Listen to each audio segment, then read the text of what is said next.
evening, everybody. We're all here, so we're gonna get started.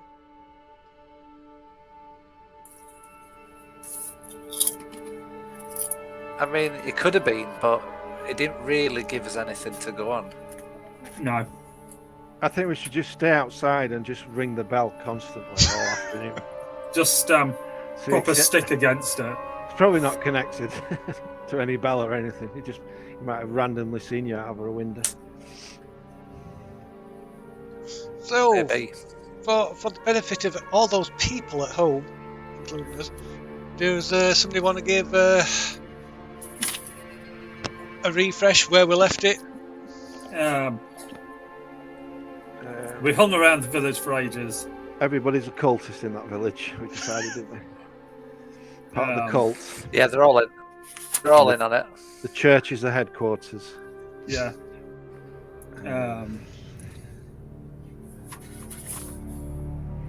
Yeah, we hung around the village, tried to get people to talk to us. Nobody would talk to us.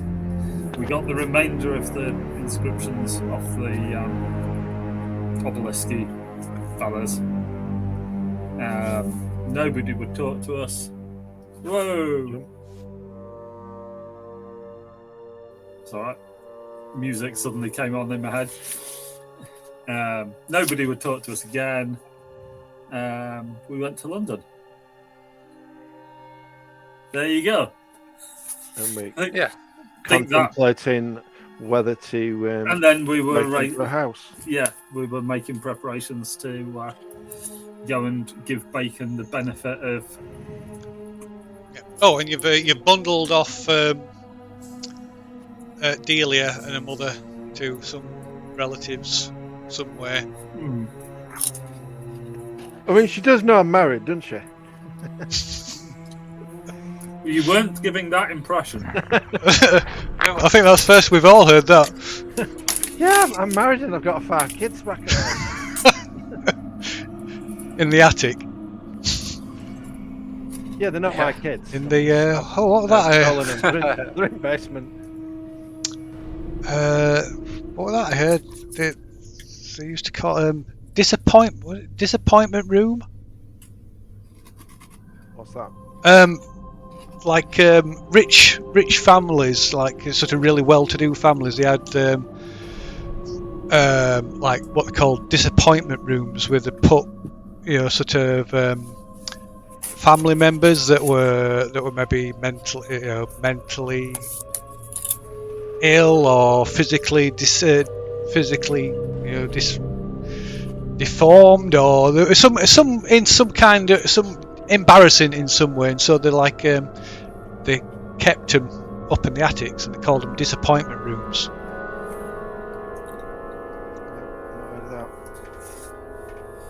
Totally unrelated. I'm not suggesting in any way or form that has any bearing on what we're doing. I'm just noting that down. Disappointment room sounds interesting. Yeah. I can't remember what I've got space in loft. I can't remember what I heard. But yeah, apparently, like some of them, they'd line them, line the floors and the walls with in metal and stuff to soundproof them.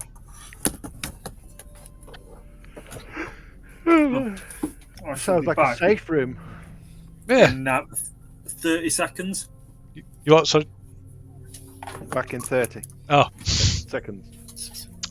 He's just going to make sure that the door to the disappointment room's locked. Yeah. Keep it down in there.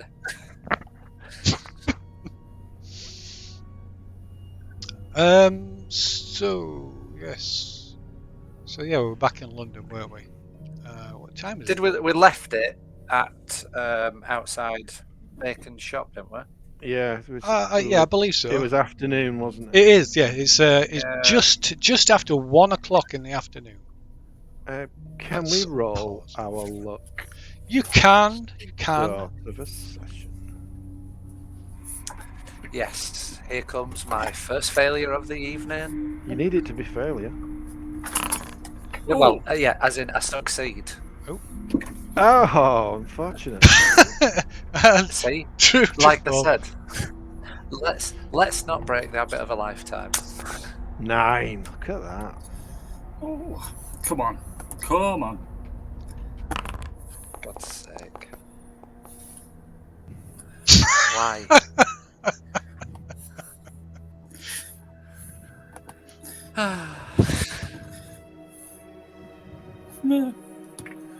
Back up to 50. Oh, I think nice. that's the only thing I'm good at. Getting my luck back every session. Rolling luck. Yeah, It's still the only only got thing I 38. can't do. No. Sorry, it's one of the things I can't do. You're good at losing your sanity. Yeah. Oh, yeah. That's You're on that is what, yeah? rock bottom. 20 25. 25. Ooh. My word. A solid 25.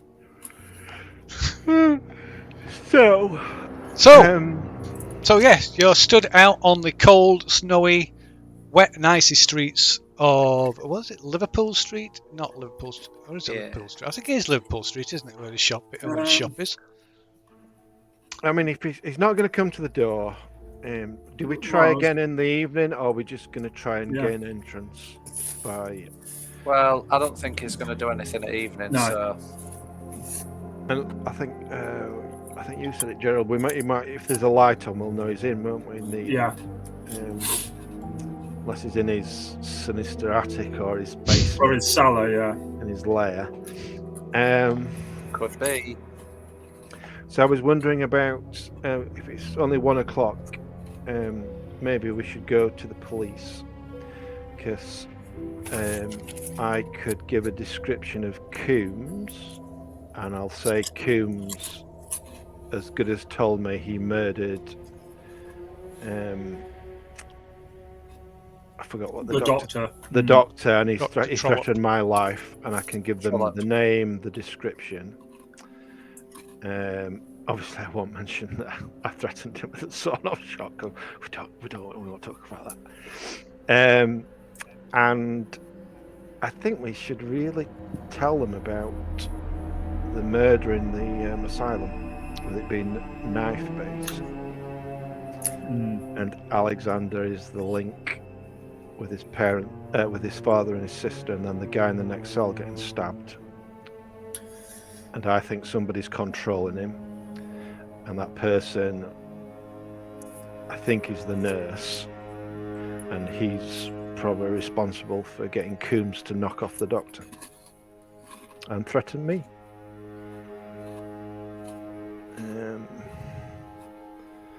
And then we can tell them that, and then we can go and break into this house. So when we're arrested, they'll not believe anything I've said. Yeah. Do you think there's any way of trying to work out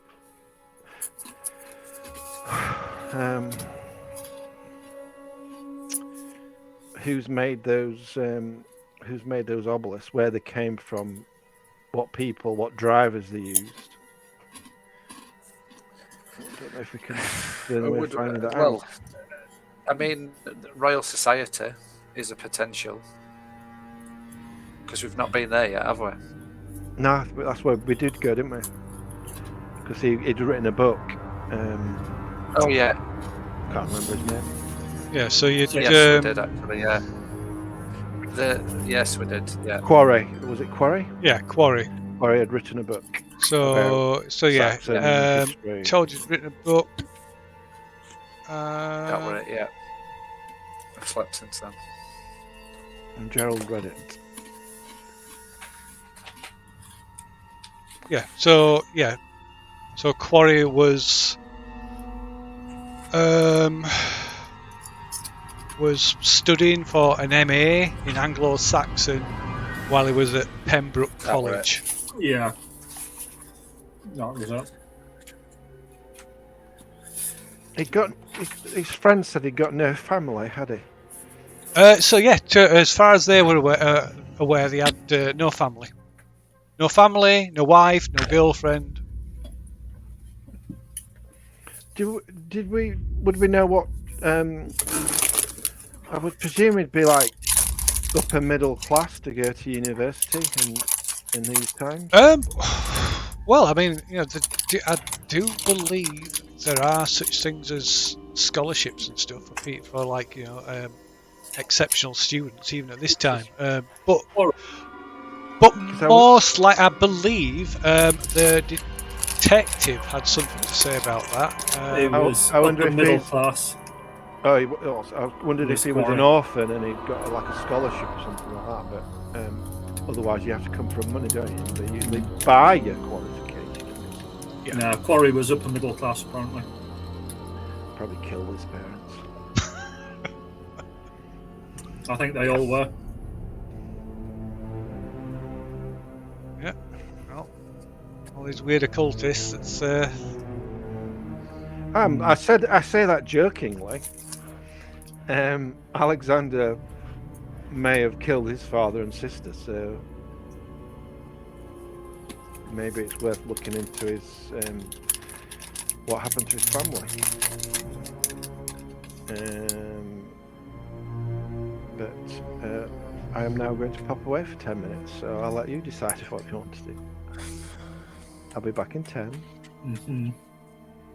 Well, I mean, while we're sort of at Bacon's place, are we going to do anything with Bacon's place?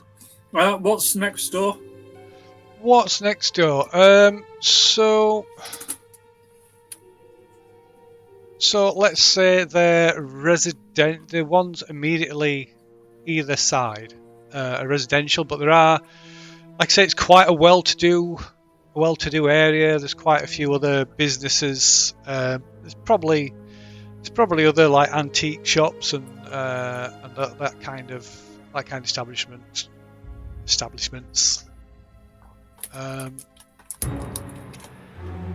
But also like a smattering of just purely residential houses as well. I was thinking is asking some of his neighbours if they know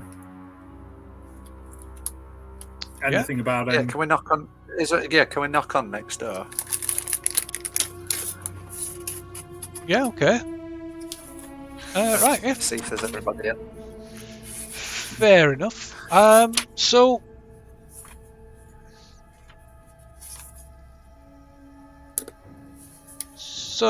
yeah, you try a couple of the neighbours. The first one you get no response, but trying the one to the other side. Eventually, the door's answered by an elderly lady. I'll doff Spinster, my hat. it's a bit of a spinster dressed. She's dressed in like Victorian black, kind of mourning clothes.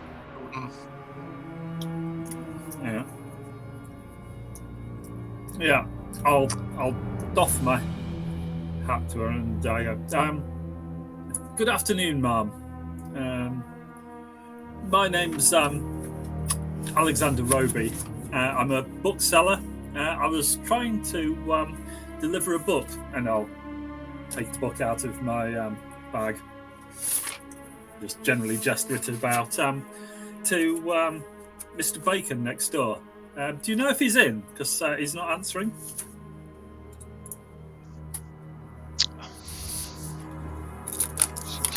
Well, as far as I'm aware, Mr. Bacon is a bit of a recluse. Is a little bit of a recluse. I have to say, I've never seen him leave his property at all. Oh, do you have any dealings with him, or speak to him at any point? I don't. From what I've seen of the man, I think he's a detestable character. Why so? Just the demeanour of and appearance of the man. I find him unwholesome. Do you know if any of the other storekeepers, perhaps take parcels for him? I do need to get a signature for this. That I wouldn't know. I suppose you would be better speaking to the owners of the establishments themselves. Does he get any visitors? Yes.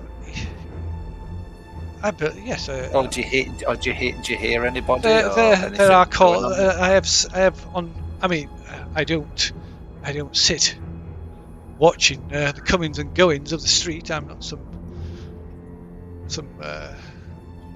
gossip. Blast to the wall.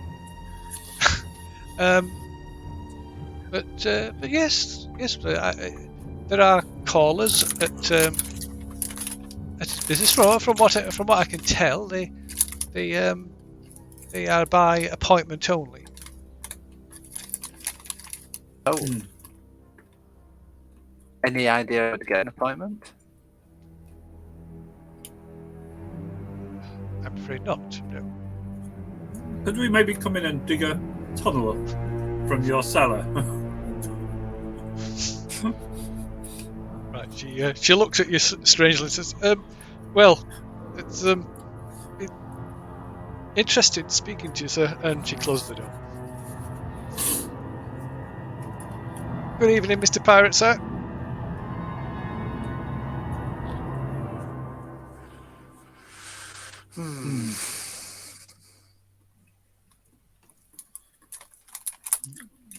Is there?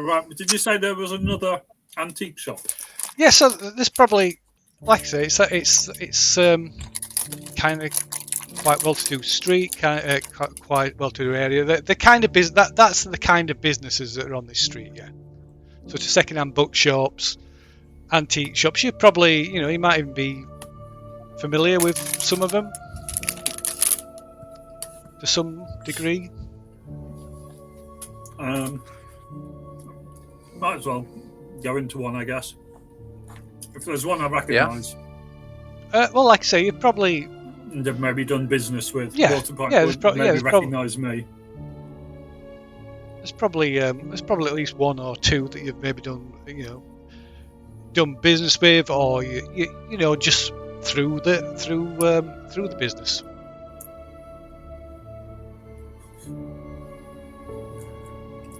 Yeah, might as well see if they know anything about him. So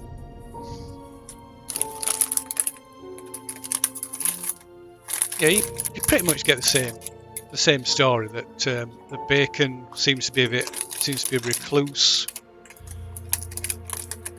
Nobody has ever seen him leave his property. He doesn't seem to do much business, and any business he does do, people seem to go there by are only admitted via appointments, pre-arranged appointments. You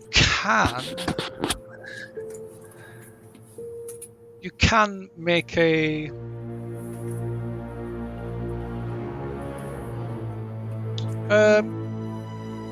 appointment.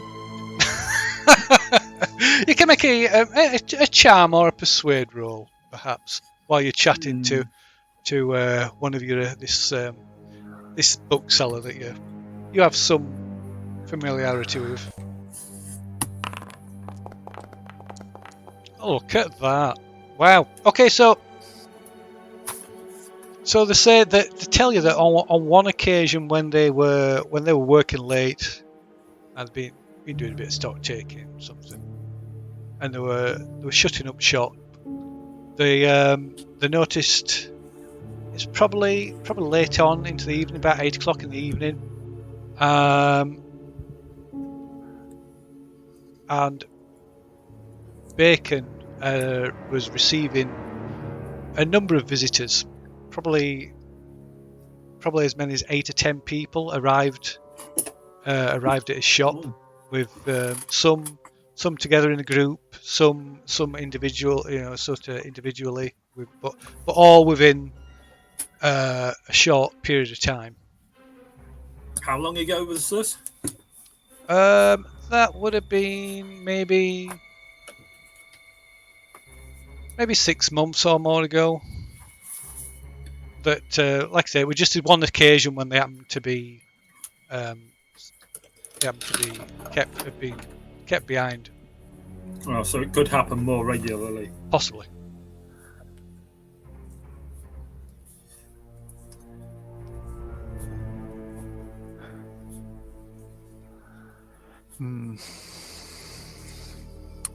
I wonder how we can get an appointment with him, or if we can. Would anyone know, do you think, who we would get in touch with to make an appointment? I assume we'll be able to. This is still the days of operator-based telephones. Yeah. So do you think we could go to should we try making a call? What is he actually going to be interested in?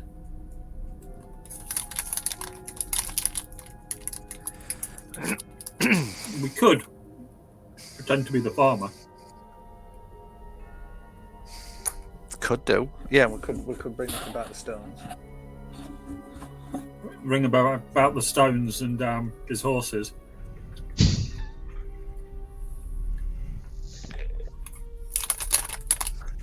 Or yeah, we could pretend to be the farmer and say there has been some activity. Really great birds flying around. Yeah. I don't know. Need to see you. Or does Harry want to knock on and see if he can get anything out of him? Who? With Bacon. I've tried. We've asked them. We've just spoke to the neighbour, and she says it's generally by appointment only. She doesn't like him. He's not a nice man. Did you get a telephone number? No, but his number will be in the book if we find the operator. Why don't you like him? She just says she don't like his demeanour, just like he's not a nice person. Just generally seems unpleasant. You know, when you spoke to this neighbour, were you wearing a disguise? Because I told her.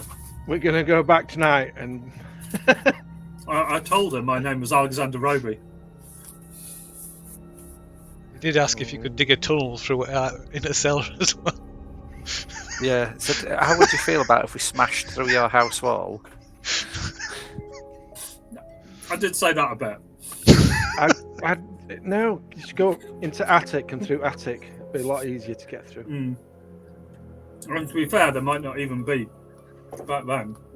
It might be a through attic anyway. It would be after we hit it with a sledgehammer.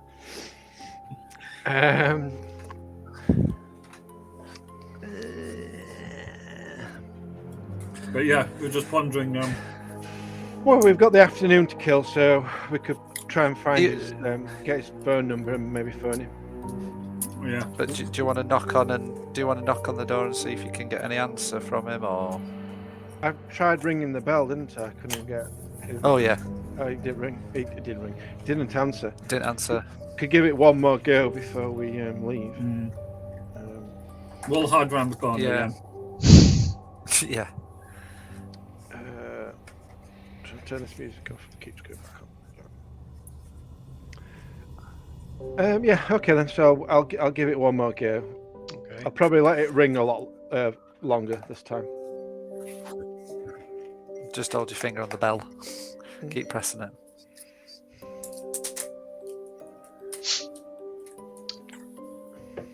Right.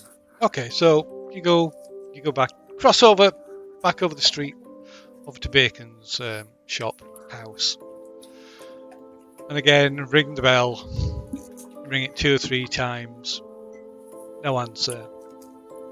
You're about to give up and turn to walk away, and you hear the door, the latch, the bolt's been drawn, and the latch opening on the door. And a kind of scruffy looking man in his in his mid-40s, looks at you. He's got kind of longish, greasy, straggly hair and a longish beard. It's quite plump, of what you can see of him. And the hand that's holding the door has got quite long fingernails. And he kind of glares at you through the gap in the door. Says, yes, what is it? I'm a chiropodist. This is a travelling chiropodist. Yeah, oh, you just happen to need one. Good afternoon, Mr. Bacon. He just looks at you. We have a mutual friend. Is that Actually, so? We have several mutual friends, Mr. Bacon, and I'd like to talk to you about them, if that's possible. And who might they be? And who might you be? Come to that. Have they not contacted you about me? Maybe they have. Maybe they haven't. Enlighten me, sir. Well, I am working. Well, I was working for a Dr. Trollope on behalf of a Graham Roby, and I have met your friend, Alexander Roby. And why? And why is it that you've come here? I want to know what's going on. We're trying to put things together. Yeah, we have a rough idea of what's going on. I just want to know what your position is. Why have you locked yourself away in this house? Are you in danger? Is that why your windows are barred? Are you scared of something? A smile spreads across his face. It's quite the contrary, quite the opposite, my dear sir.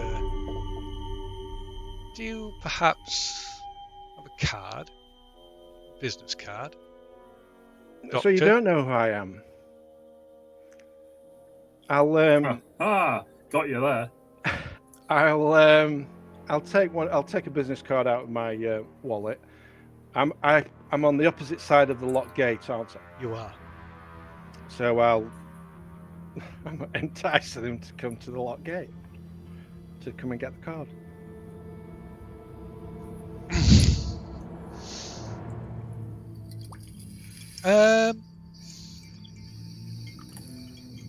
So what are you doing? You just kind of hold it out so he's got to reach through the gate to get it. Well, I ain't putting my arm through the gate. I'll put the card. I'll put the card through the gate. Okay. So I mean, I'm presuming I couldn't reach my arm through anyway. So yeah, it's there. It's not a trick. I'm just offering him the. Okay. So he opens the door a little more, and you get a brief you can see a little bit into the hallway of beyond the door, and you can see there's like stacks of newspapers tied together with string piled up along the walls of the hallway, and old packing cases stacked sort of haphazardly here, there, and everywhere. And it looks, it's even from here you can see the place is the place is visibly dirty and unkempt. That, my dear friends, that is a death trap waiting to happen. Fire don't knock. Right, he takes a card from you, and without looking at it, he says, "Thank you, Doctor," and closes the door. Right. It's time for me to have some dreams.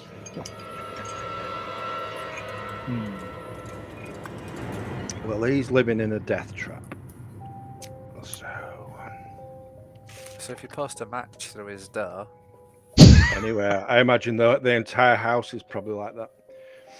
Yeah. Smash a window, put a lit rag through or something. He dead. But why would we want to murder him? He's done nothing wrong. Right, so he reckons he's not scared of anything. So that's just to keep people like us out. I imagine the bars and the windows. Yeah. To God, oh God, whatever he's got in there. His antiques. That was probably. I'll go back to wherever they are. That was probably the not very wise what I've just done. I should have pretended to be interested in looking at his antiques, but I don't know how we would have. He'd have probably wanted a name of introduction. Who would have recommended this? He'd have probably seen through that. Oh yeah, without a doubt. I don't know what you two want to do, but I think I do want to go to the police just to name drop the threat I've had to my person. I mean, it's a murder case, an ongoing murder case, that Dr. Trollope. To be fair, we probably do want to keep the police on side, if only by seeming helpful.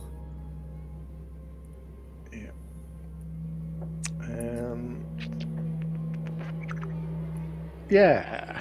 So I want to go to the police. What do you two want to come? Well, let's do that then. We'll go to the police then, and. So we've spoken to an inspector regarding Alexander already, haven't we? But there's an inspector left me a letter at my apartment regarding the murder of Trollope, didn't he? Yeah, I believe. So I will contact him if there's a phone number. I think I got a phone number off the fella that. Yeah, I think he gave you. Gave you a card, didn't he? So yeah. So he's. I can't remember if I spoke to him. I don't think I had. No, I haven't spoken. No, to you him were. Yet. He was looking for you. Delia. So I'll contact him, return his call, or. So yeah, you can call him. I mean, you can either call him or you can go into. So he's so it's Inspector Andrew Taylor, and he works in the CID at New Scotland Yard. Is he? What did he want to talk to me for? Because I was one of the last people to see Dr. Cole. Yeah, he wanted to talk to all of us. Yeah, we were there. So we'll all go. Should we go to the shop, or should we go back to my apartment? I mean, you've got a letter and the telephone number at the shop, haven't you? Should we go to the shop? Back to the shop? Yeah, go back to the shop. So we'll phone from there then. Speak to this inspector.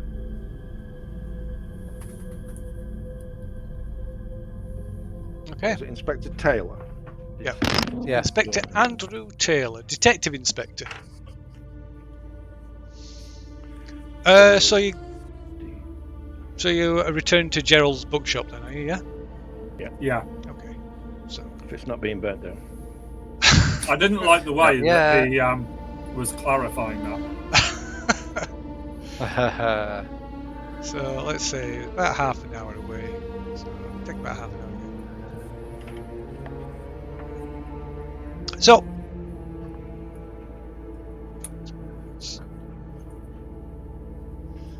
So it's a little after 2 o'clock in the afternoon when you get to Gerald's bookshop.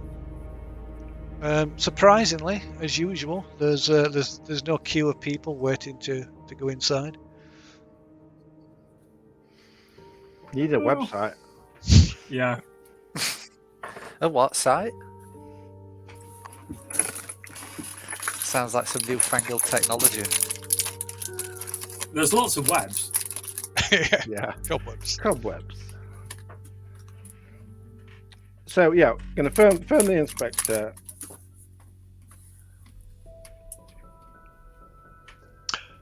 Okay, so yeah, you go back to Joel's shop and phone Inspector Taylor from the shop. Takes a while to get through to him. Put on hold for a little while. And he finally answers.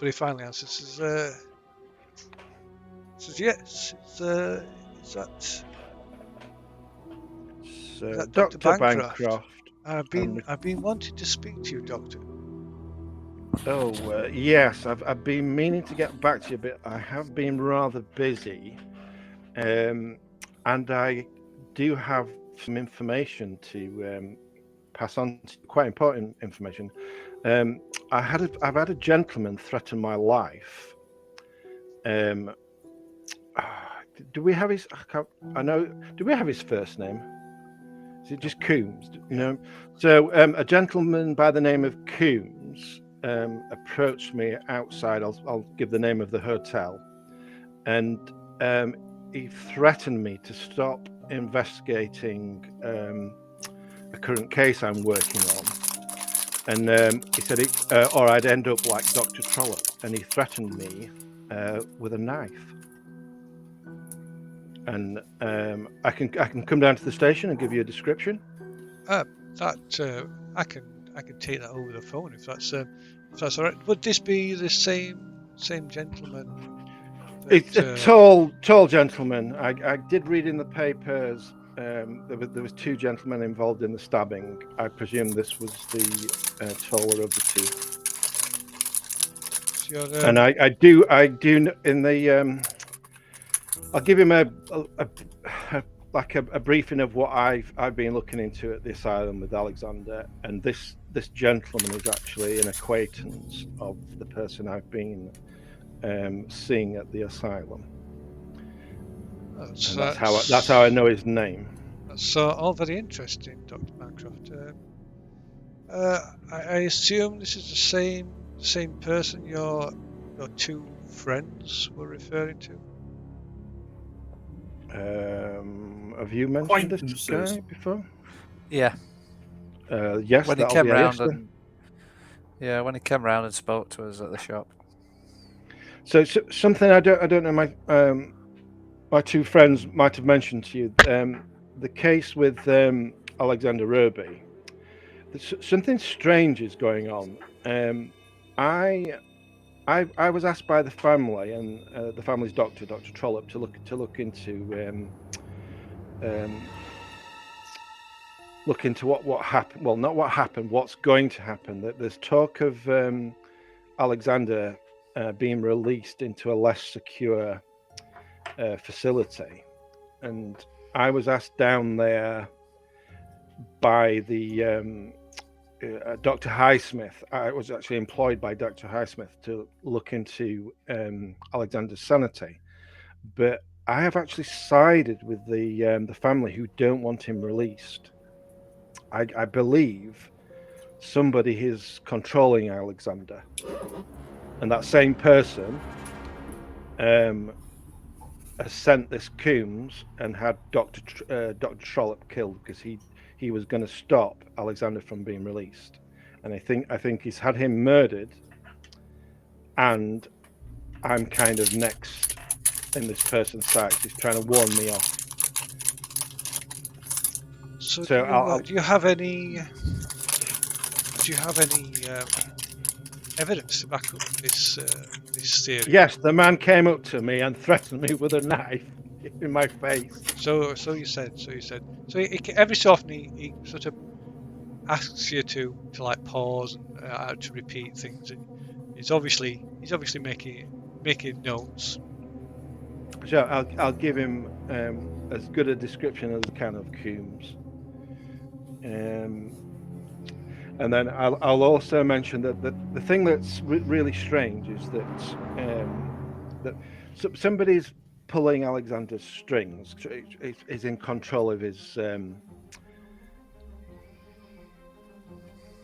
Is maybe kind of in control of his decision making. Let's put it that way. But whilst we were there, we found out that a murder had taken place in in the Is that right, cell. sir? Next cell to Alexander's. Yes, the local police have looked into it, but they've kind of drawn a blank. And one of the nurses or orderlies was murdered by the inmate or patient in the next cell. But what's really strange is that he was murdered with 2 blades, which is, to me, just bears quite a similarity to what happened to Alexander's parents. Well, so you'd be surprised that a knife is incredibly well, there shouldn't have been common. any knife. It's a high security asylum, and they said this patient had done it, but there's just no way he would have been able to gain access to 2 knives. It just doesn't make any sense, and it's too much of a coincidence for Alexander to be there, what happened at his own house, and then whoever's controlling Alexander, or I believe is controlling Alexander, has now sent somebody after Dr. Trollope and murdered Dr. Trollope, and now they're warning me off. So I believe it's all connected. Yes, it's all very interesting, Doctor. It's all very interesting. I shall. You probably need to contact the local police and see what they have to say. But this information, we found this out by asking some of the staff. Dr. Highsmith wasn't forthcoming with this information when I first arrived. We had to find this out. He kind of kept the secret, and we obviously we spoke to him at some length. We talked to a few of the staff, but one of the main members of staff we spoke to was a nurse Evans, who he'd actually been reprimanded for being in Alexander's cell on a couple of occasions, and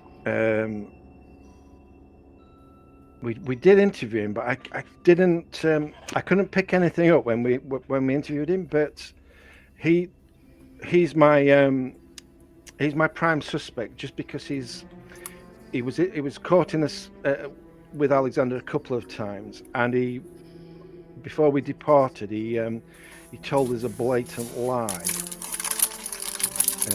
in regards to giving Alexander some pencils, and it's just strange. And the day we arrived back in London, people were following us, and then poor Dr. Trollope. So anyway, is there anything else I can help you with? That's all the information I've got. Possibly, Doctor. Just one moment. A colleague is trying to attract my attention.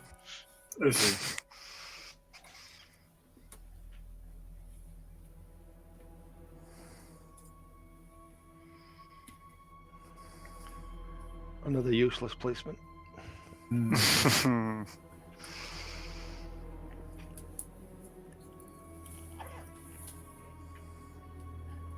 Maybe he'll take us more seriously when we murder Mr. Bacon tonight. Well, maybe so. Sorry, you were saying, Dr. Bancroft. Oh, sorry. Is there anything else you need to know or wish to know? No.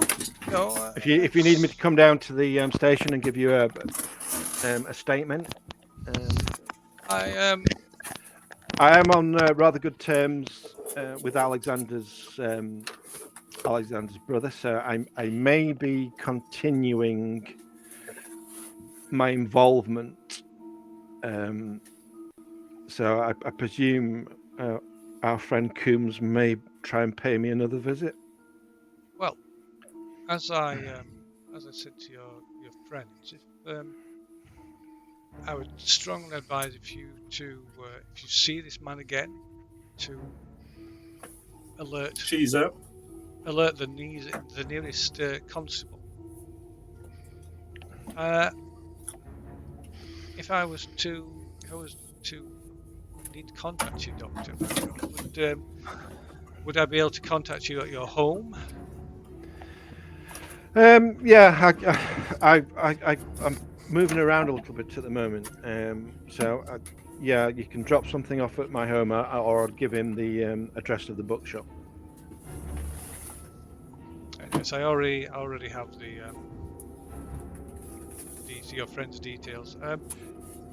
As I'm sure you're aware, my professional focus at this moment in time is apprehending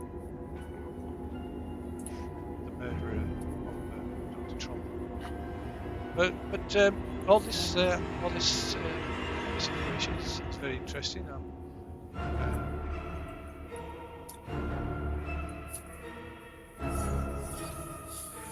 I'm sure there'll be some bear some bearing on that.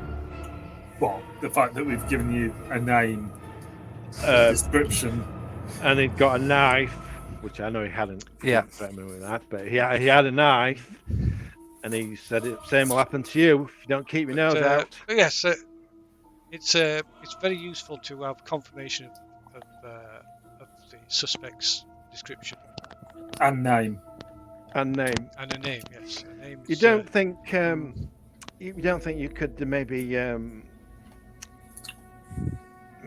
have some of your constables when they're doing their daily patrols just patrol by the bookshop and my apartment? If he is he has been hanging around. Yeah, he has been following us, and he has threatened me with a knife. I wouldn't want you to lose another well-respected doctor on your. You can make it go on. You can make a credit rating check. See if you can persuade him to allocate a constable. It would look rather bad. Or even a not well-respected doctor. No, I'm well-respected. Well, you're a doctor. I've written books and everything. How well-respected I'm ever failed. Yeah. Oh no, that's not bad. Okay, so yeah, of course, Doctor. I understand your concern. Your concern is mine as well. I will get in touch with with my superiors and see if we can allocate a constable to patrol the area. Your credit rating doesn't star, does it? No, I don't believe no.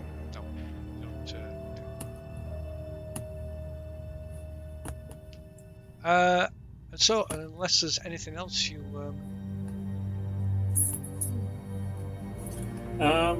Should we give him the name of any of Coombs's associates? I don't want to give him Bacon's because then it'll be a bit sus when we break in later on. But... Oh yeah, I thought you might have done that. Yeah, so I will give all the other names that we know. So say that I've given Nurse Evans, who I think might be a character called Edwards, but we don't really know anything about this Edwards character. We can't really find anything out about him, apart from he may have lived in London at some point. Quarry, can give him that name.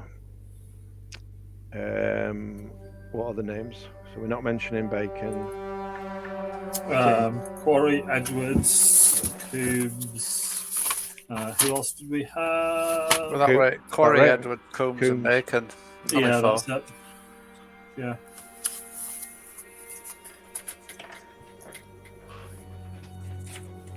So yeah, he's thanked you for this information.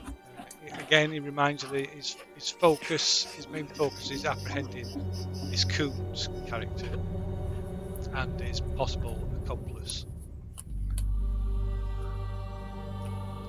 So again, he asks you for your cooperation if you think or learn of anything else that might be of use.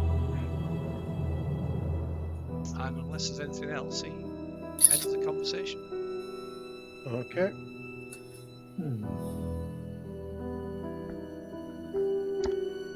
I will allow you a psychology roll as well, though. He seems somewhat distracted or not that interested.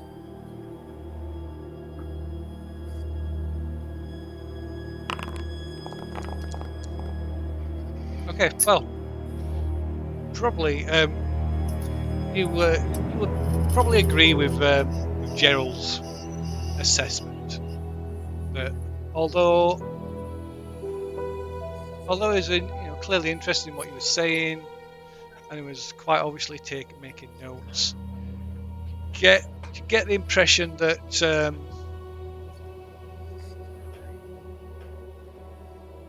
that it's not. It's I wouldn't say not that he's going to disregard that information, but it doesn't. You get the impression that he doesn't think it's currently relevant. In that his focus is specifically on apprehending this Coombs character.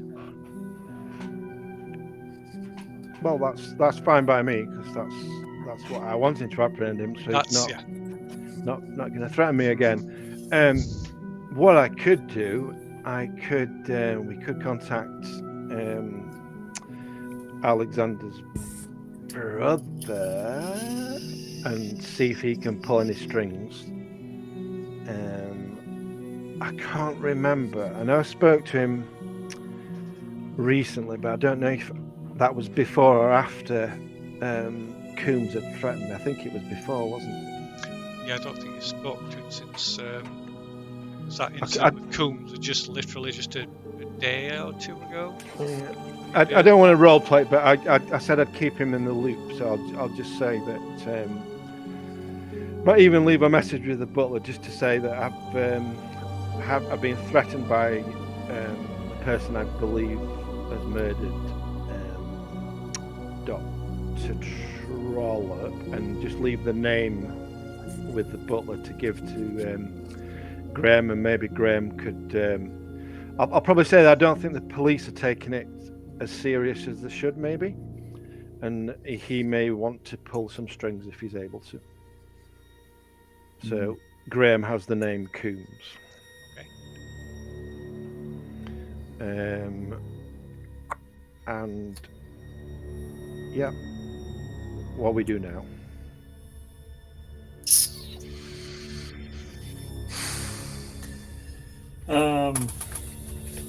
Is there anything else for Bacon? Do we really want to break into this guy's house?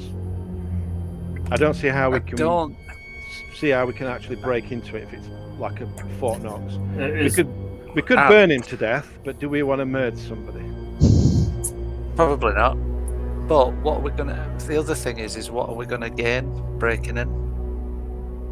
I don't know. We don't know. We don't know. Well, because the problem is what's he got in his house? What is he protecting? Well, we don't. Yeah, that's the thing, we don't know. The problem is that if I have a peaceful evening and don't have any weird shit dreams like you've had. Yeah, but we know him as like a bit of a, we're conscious about him because he could be dangerous. That's what I'm saying. If I have batshit crazy dreams, we'll burn him out. We'll kill him. But if I don't, we'll just leave him alone. See, what other leads do we have to follow up though? To go back to the asylum. Other than the asylum? Yeah. I'll wait for Coombs to maybe make a move against one of us. You've also got, whether you want to do anything with them, you've also got those three books that you've collected. I thought you read them. You've skimmed them. You've only sort of skimmed them. None of them. Nobody has actually studied them. Yeah. They were like a couple of weeks of hard reading. So yeah, most of them take. Let's see. There's 3 books. There's 3 of us. Everybody take a book and. Yeah, more. And wait for. Yeah, probably take The King in Yellow and De Wanderer durch den See. If I'm pronouncing that right. They both take about a week to study. The British Gods, that'll probably take a couple of weeks because that's quite a hefty academic tome. So, do we really have a couple of weeks to burn on these books?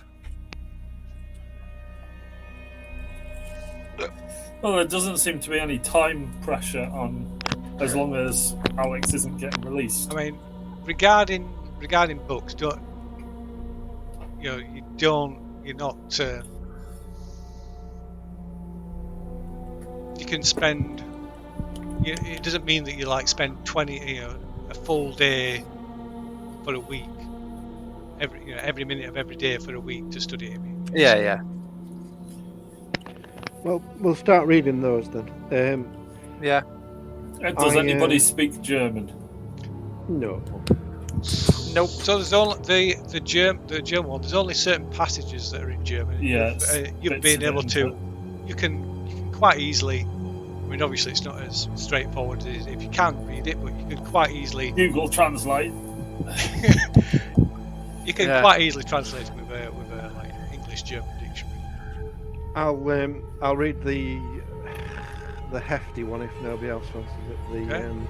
Is that the one that Quarry wrote? Yeah, that's Quarry's book. So that'll take about a couple of weeks to study.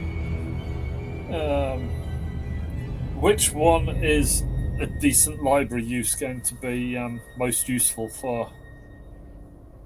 It's probably the question.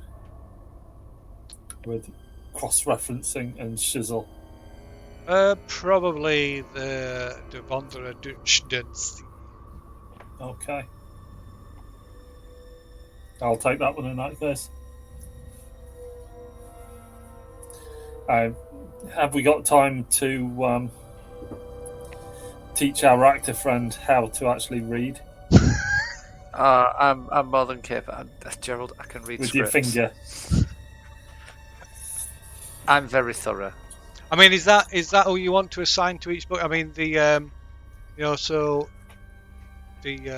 Wanderer by the Lake is the one that's written by Roby. So whether that's more interest to Dr. Bancroft or not, of course it's up to you. That's Would that give you some insight into his mind? Yeah, Charles likes water, doesn't he? He dreams about it a lot. Maybe he should read. I'll read that one.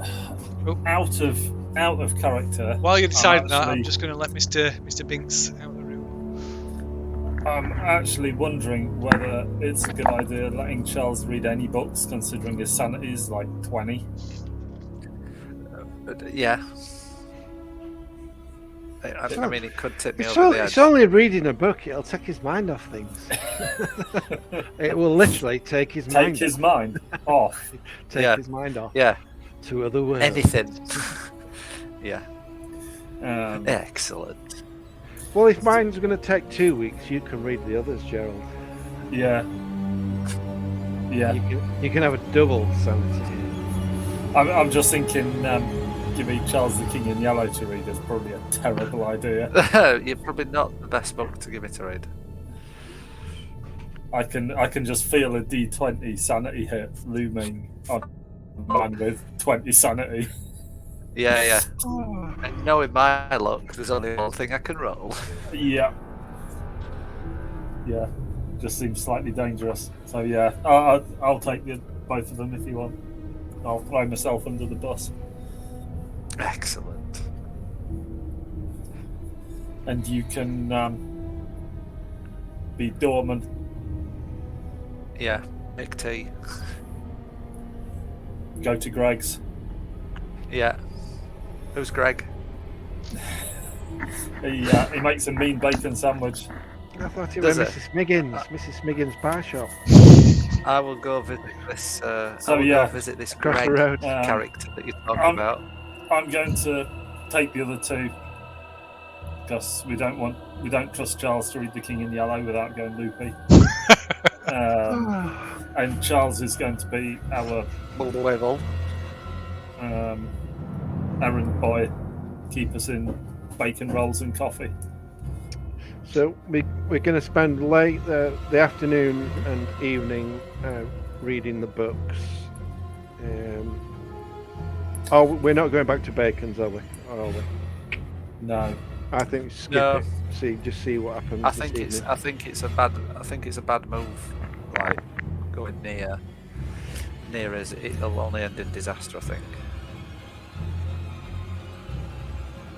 Oh, get us in more trouble. Possibly a TPK this early on wouldn't be ideal. We've only got one backup character planned. I have no intention of dying. It would be poor Mr. Bacon. We'd end up in prison. I'm not convinced that's how it'd end up. I'm not convinced he's such a simple soul. No, I'm our detective friend member of society. I wouldn't go to prison. You'd turn to dust. Yeah.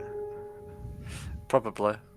So, did you decide who's doing which book? Oh, I'm reading the big one. Okay. I'm reading the two smaller ones. Okay. Charles is errand boy and guard. I'm on tea duty. Right. So you're doing that like a kind of downtime on the evenings a bit. Yeah. Yeah. Okay. Yeah, that's fine. We're all staying at Gerald's tonight. Okay. It's got a double bed. We can all sleep in that. Top and tail. Yeah. Okay. So, well, presumably, are you opening the shop up for the rest of the afternoon then? Well, I'll put the open sign on the door. I mean, the shop open and being open and work one day. Two different things. Yeah, but do put the chain on. Yeah. Just in case. And what's Keep all the abundance of visitors. And what's Charles doing? Making teas and coffees. I'm just going to hang around Gerald's bookstore making tea and sort of generally trying to not be a nuisance. He does have some books with pictures in. Yeah. I'm going to read them. You've got to be able to. I'm going to work. I'm going to work on my rhythmic. I'm going to work on my rhythmic dance. Maybe script that maybe what you could do is have a phone around stonemasons in the London and southeast area to see if any of them have had an order for 9 6 foot tall obelisks in the last couple of years. I could do. Yeah, I could do.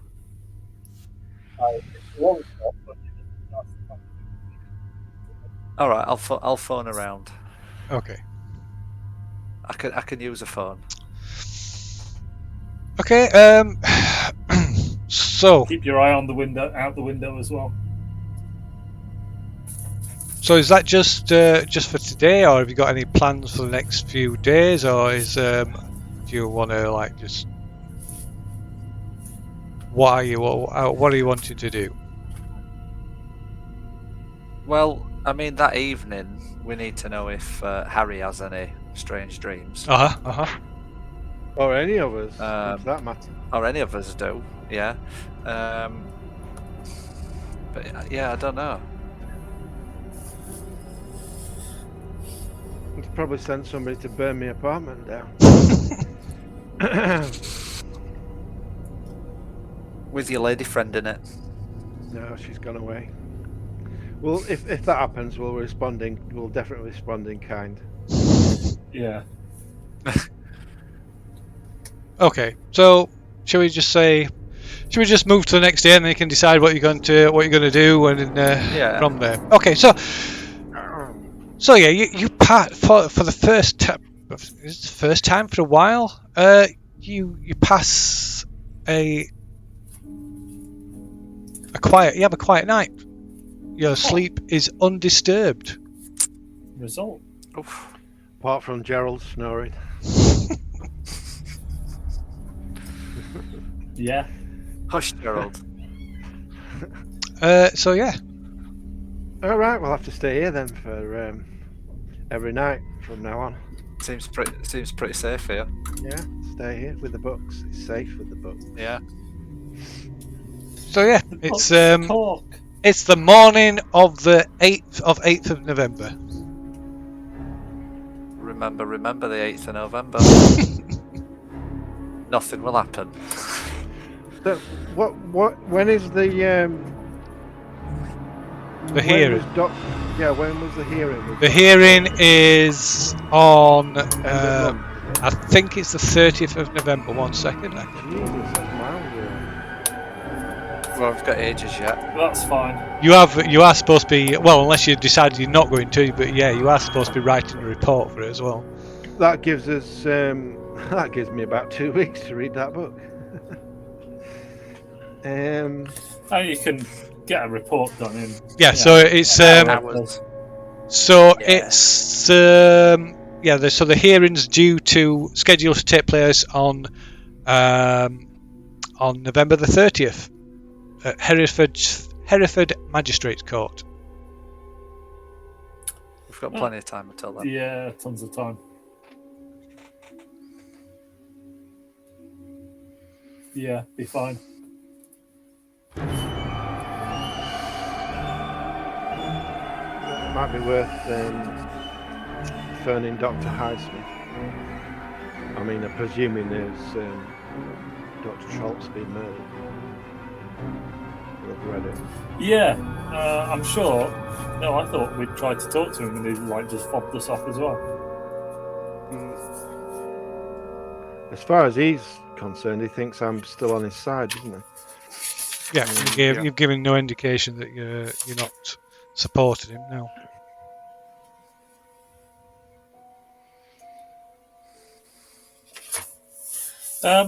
Should we go up to the clinic while we're perusing these books? The asylum. The asylum. Go back to the asylum.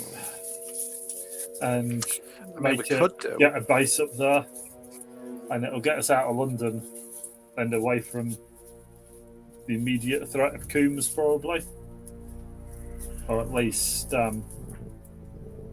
we could probably ask. It's only a small railway station. We could probably ask them to tip us off if anybody answering to Coombs's description got off the train there to give us a buzz.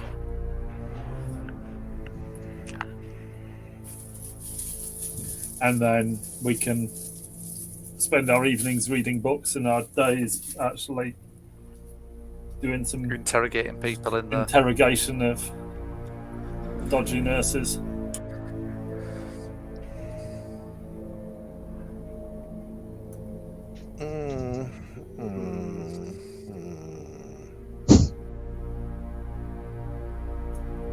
I don't know.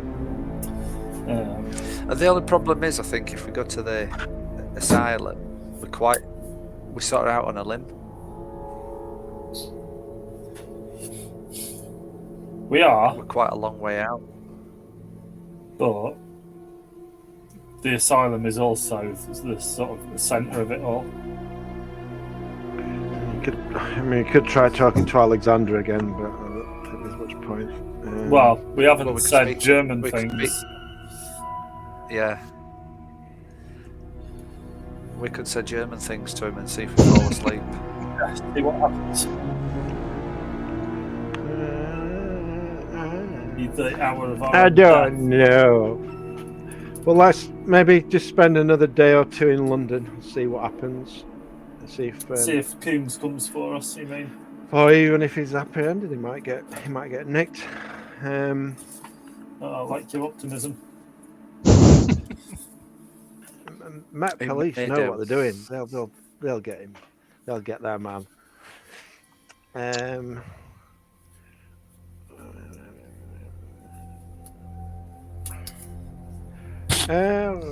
don't know.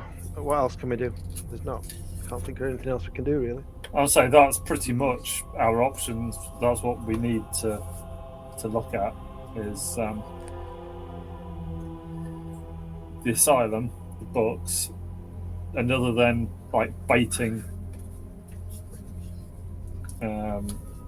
bacon into doing something stupid.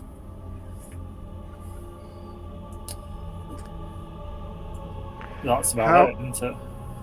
How about we pay some people to go and remove a couple of those obelisks? Yeah. Yeah, could do. What, and bring them back here? Well, I presume as soon as they try and move them, they'll get killed. The shit will hit the fan. Yeah. But we don't know that. The farmer did shoot them, didn't he? So he was aggressive. Right? They have been moved already from where they were in situ. Yeah. So I don't think moving them would be a problem. Maybe not. I wonder what the birds would do. Say if you just moved 2 away, would they stay with the majority? Or as soon as they are touched or manhandled, would they be interested? I mean, they could just try and protect them. And we probably only need to pay a deposit to the people moving it, because if they get killed, they're not going to want the balance. They're not going to. If we pay them a 5% down payment, we could do. It's a possibility. Where we could just have them moved. We could have them brought back to London. Put them in your garden. Yeah. Set them up in Hyde Park. Are we going to try and... well, I'll tell you what then. If you're reading the books, I will contact somebody to try and get them to arrange something to shift them. What should we go for? Just maybe collect one, just to see if they can move one. I would say one is probably as good as 3 or 4. It's going to disrupt. Yeah, I think we should get them to shift one. If they can do two, but let's start with one. Yeah. So we're on November the 8th. Yep. When they came down, was it the year before or a couple of years ago? A couple of years ago. Yeah. Was it October or was it November? It was December. It was the end of December. End of December. So if they're wanting to, so we still don't know if they were successful in what they were trying to do. I'm just thinking if they want to try it again, it's going to be. I would imagine it's going to be December again when they do it. Maybe it's something to do with the time of year. Definitely something to do with November into October, winter months. Yeah, it's something to do with winter. If we do it too early, and they have got spies in that village, they're going to know, aren't they? So they'll be able to replace the obelisk. Will they though? Because how easy are they to replace? We don't know. Well, if somebody's made them. If they've been made to order, they said they were modern looking. Yeah. I presume somebody could make another one within a few weeks.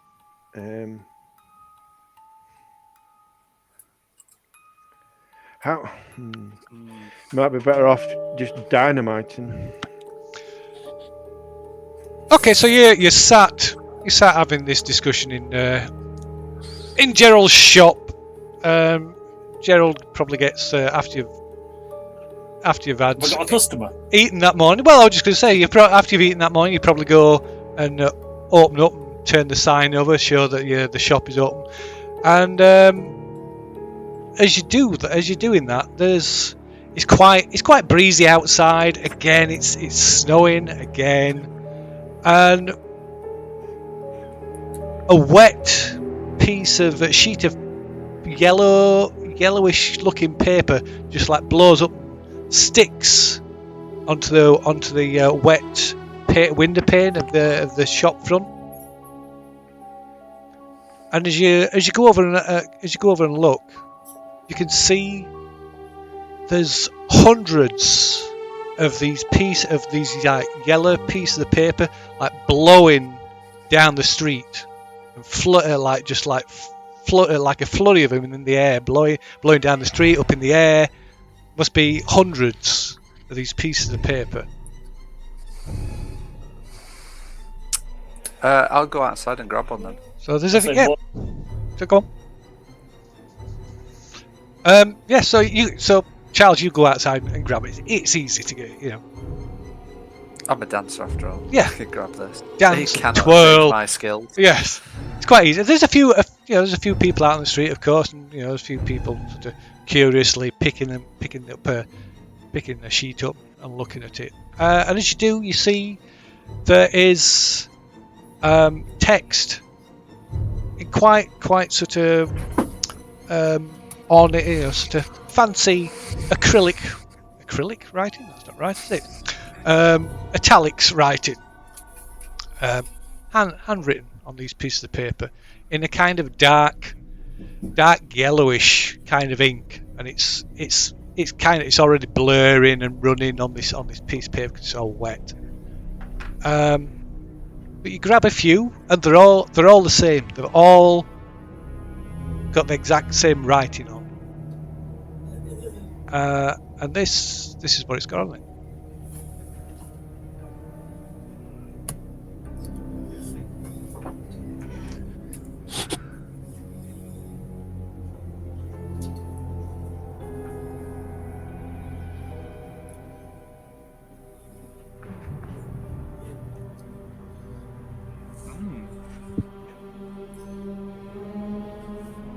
How poetic. Yeah.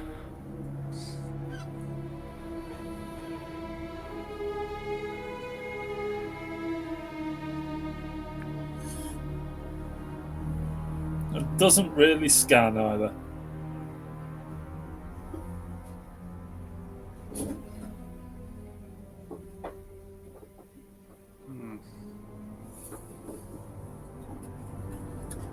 So it reads almost like a child's nursery rhyme, sort of tone of it.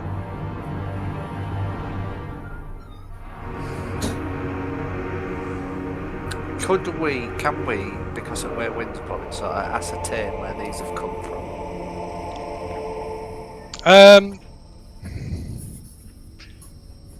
I guess Like, the sort of kind of direction, I guess the kind of blowing from one particular direction to blowing down the street towards in this direction. Okay, I'm going to take a walk down the street towards where they've come from, Okay. and just sort of head towards that way. See if I can see anything or see anyone or who may have littered. I'm anti-littering. Okay. Is anybody else doing anything? You two remain in the shop. I'm not sure it's a good idea to go alone. Best go with him then. So like I said, the streets aren't deserted. There's people out on the streets. There's a few children playing out in the snow. In fact, as you head up the street, you hear the sound of some children playing. Can I hear what they're saying? You can as you Is get it closer. Like 1, 2, Freddy's coming for you. Yeah. As you get closer, 3, 4 is that they're singing. They're singing this rhyme that's on this paper. That's on this paper. one. Yeah. How old are these kids? Oh, about, you guess around about 8ish, 7, 8. I'm going to go up to them then and ask them, how do you know this rhyme? Other than it being on the paper, have you heard it before? Right, a couple of them looking and say, "It's silly, it's on the paper. It's on the paper." And then one of the girls, she says, "I dreamt it." Dreamt it? When? When did you dream it? She looks a bit puzzled. Last night? I think it was last night. Oh, okay. Did you dream anything else when you dreamt this song? I was dancing with a man in yellow robes. And how was the man? Did you see his face? She looks a bit puzzled for a minute. She says, "No." You just know. How do you know he was a man? I don't know. Dreams are like that, I guess, aren't they? And this is the first. So last night is the first time that you've heard this. Uh huh. Do you know where these have come from? Well, where what's come from? These paper. notes, the paper. Oh, she points. She points to top of one of the buildings. You can see this. There's a couple of people up there with sacks, just emptying these sacks and tipping like hundreds of these like little pieces of paper from the roof of this building. Okay. And it's just like blowing. It's catching on the wind, just blowing everywhere. I'm gonna. Can I? All right, then I'm gonna see if I can get up the building. Then I'm gonna see if I can get access to the building and go up and see these people. They're committing a crime. Gerald, get your shotgun and shoot them. Yeah, I can throw them off the building. Okay, Don't say give me a sanity roll. No. Give us a luck roll. See if you can find your way up to this building. Yeah, no. Okay, so you find your way up to the roof of this building. Takes a while. You have to blag your way past a few people. But you eventually manage to get up to the roof. But by the time you get up there, they've gone. There's just these. Oh. There's a couple of these empty. There's maybe about 10 or more of these small Hessian sacks, and there's loads and even more of these pieces of paper. This. Sorry, go on. No, go on. I'm not there, sir. Yeah. So I've sort of rummaged through them and have a look at these sacks and things. And do I just see that they're all the same? Yeah, there's just more pieces, just a few pieces of these same pieces of paper. Okay. Is there anything else around? Have they left anything? No. Or is it just the only thing that's left is the sign. There's footprints in the snow that's covering the roof. But I can't see where they've gone from leaving the roof. No. Shame.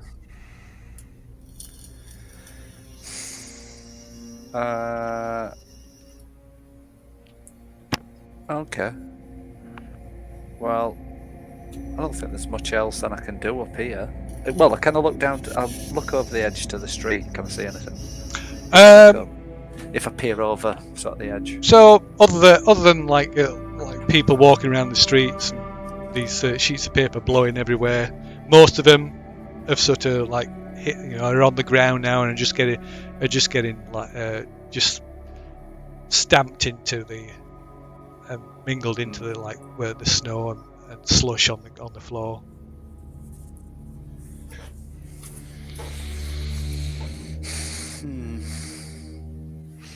I take it I've never come across this before. This particular rhyme, you mean? Yeah.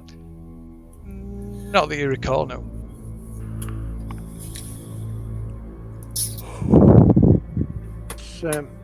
Well, I guess I'll make my way back to the shop then.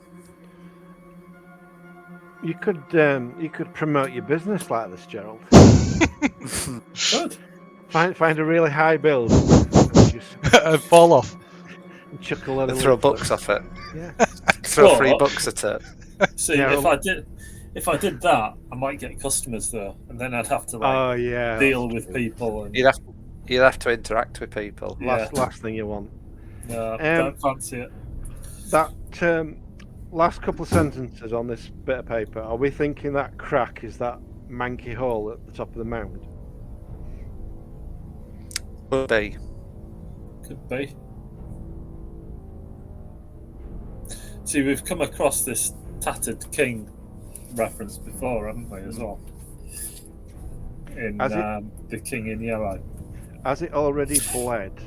That's the question. Because it's seeped into the surrounding farmland, hasn't it? Or something else. When the crack begins to bleed, the tattered king will plant a seed. Where? Or has he planted a seed in that?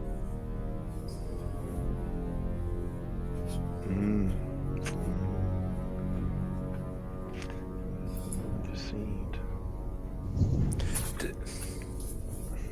Do we go to Bacon and tell him about the Tatter and ask him about the Tattered King?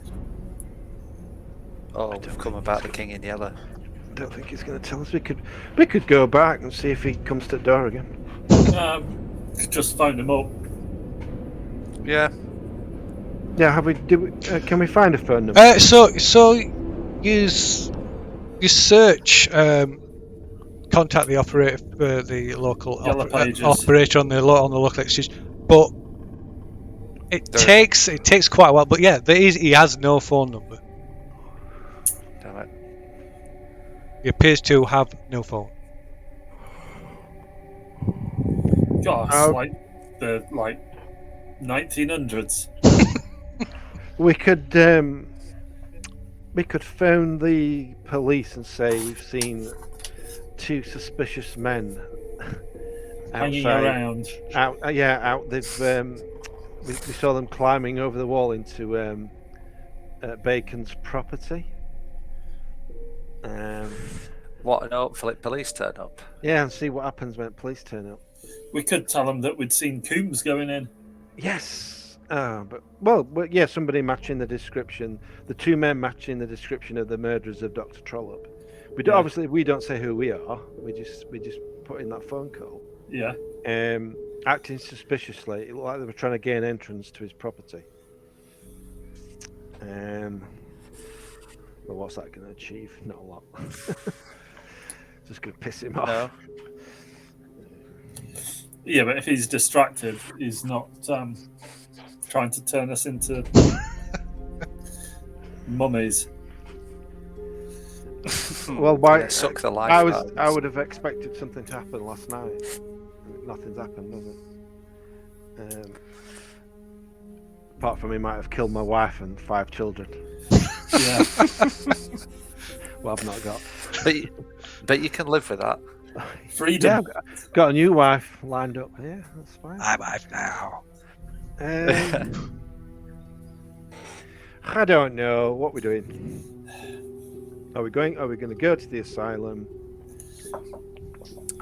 Or are we just hanging around London? See, if we're just hanging around London for no purpose other than to read the books, we might as well read the books in near the asylum. Near the asylum.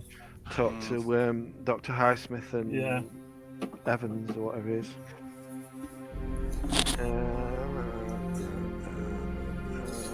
And what about the Stearns? Should we get somebody to move one of the Stearns, or should we? Yeah. Should we do that now, or should we leave it a while? No, let's do that now. Because it's going to take them a while. Yeah. It would also be a good way if something does happen to the people that are moving the Stern. If they have got spies in that village, they're going to let Edward they're going to let them know that someone's moving the Stern, so they might actually get involved. Yeah, or at least put the wind up a bit. Okay. So if you're going to try and get somebody to, we could be really, really evil. You'd probably make us lose sanity for this. How about we get some workmen to go and demolish them? Well, they could just go with pickaxes just to smash them up, the sledgehammers, and them just chuck them on a van or something. But I'm pretty sure that they will end up getting killed. But they would damage the stones. So of course you've got, if you want to do that by all means, yeah, sounds an interesting idea. But of course you're going to have to convince somebody that you've got permission. You have authority or ownership of these stones to be able to move them. Well, they're on the farmer's land. Aren't they on the farmer's land? Yeah. Yes. We just say we're the farmer. The farmer's not there. We do it over the phone. We can do a bank transfer or something. We'll just do it through the app. We'll do it all online. Oh, yeah. I mean, we can go to some, I don't know, general builders or demolition people and just give them cash. Yeah. Just say it's all sorted with the farmer. Just go onto the property. destroy it, won't they? I'm not going to ask the farmer because the farmer's dead. Yeah, he ain't there. And it's not like they're obviously somebody's property. They're in a ditch covered in brambles and snow. But we kind of know that if something happens to those stones, how will we know if something happens? Well, they won't come back. Well, we'll phone them up to see if they've done the job. And But they say, the guys haven't come back yet. We know something's happened. Oh, have they not? But I don't know what Harry would think, because he's still supposed to be an unbeliever. But I think he's kind of, he knows something's going on, doesn't he? So we you know. I mean, you know that people do. People are capable of doing like crazy things. They don't need the horse. I'm thinking more of the flying horse thing coming down. You probably think that's complete bullshit. Yeah, but if that does happen and those people die, that's going to send me over the edge, isn't it? No, you're still not personally experienced. But I would have sent these people to their death. That is a possibility if you thought that was a risk that they might get injured. It's possibly going to be some guilt, some sanity loss involved in that. Yeah. I don't think we do anything with the stones just yet. I don't think it's something we need to do straight away. But I think it's like a backup plan. Is either moving them or destroying them. I think we go to the asylum maybe and try and interrogate our nurse friend, or at least make a pain of ourselves and see if we can. Probably tell Highsmith that I'm going to side with Alexander's brother. Okay. Especially now Troll's been murdered. Are you as well telling him that you've got a bit more investigation to do? You want to talk to Alex again, rather than coming out and going. Well, yeah, do that first, maybe. Yeah.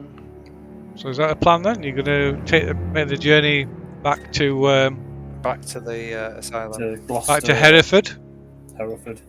Yeah. To Wibbly. Before I do go, I want to go to the local police station, or my local police station. I don't know if they want to do it too, but I want to start the ball rolling for a license to have a legal firearm. Okay. I think we should all do that, but it's up to you if you want to do that. And then should we stay another night at the bookshop and then go down the following day to the asylum? Yeah, what we're going to do? Train it? Shall I phone ahead and see if we can put us up again, or should we find our own digs? I think we should stay in his own digs, probably. I think so, yeah. Stay in his own. Was there just one? There's only one of the public houses that has rooms for rent. So can we maybe phone ahead to book a room?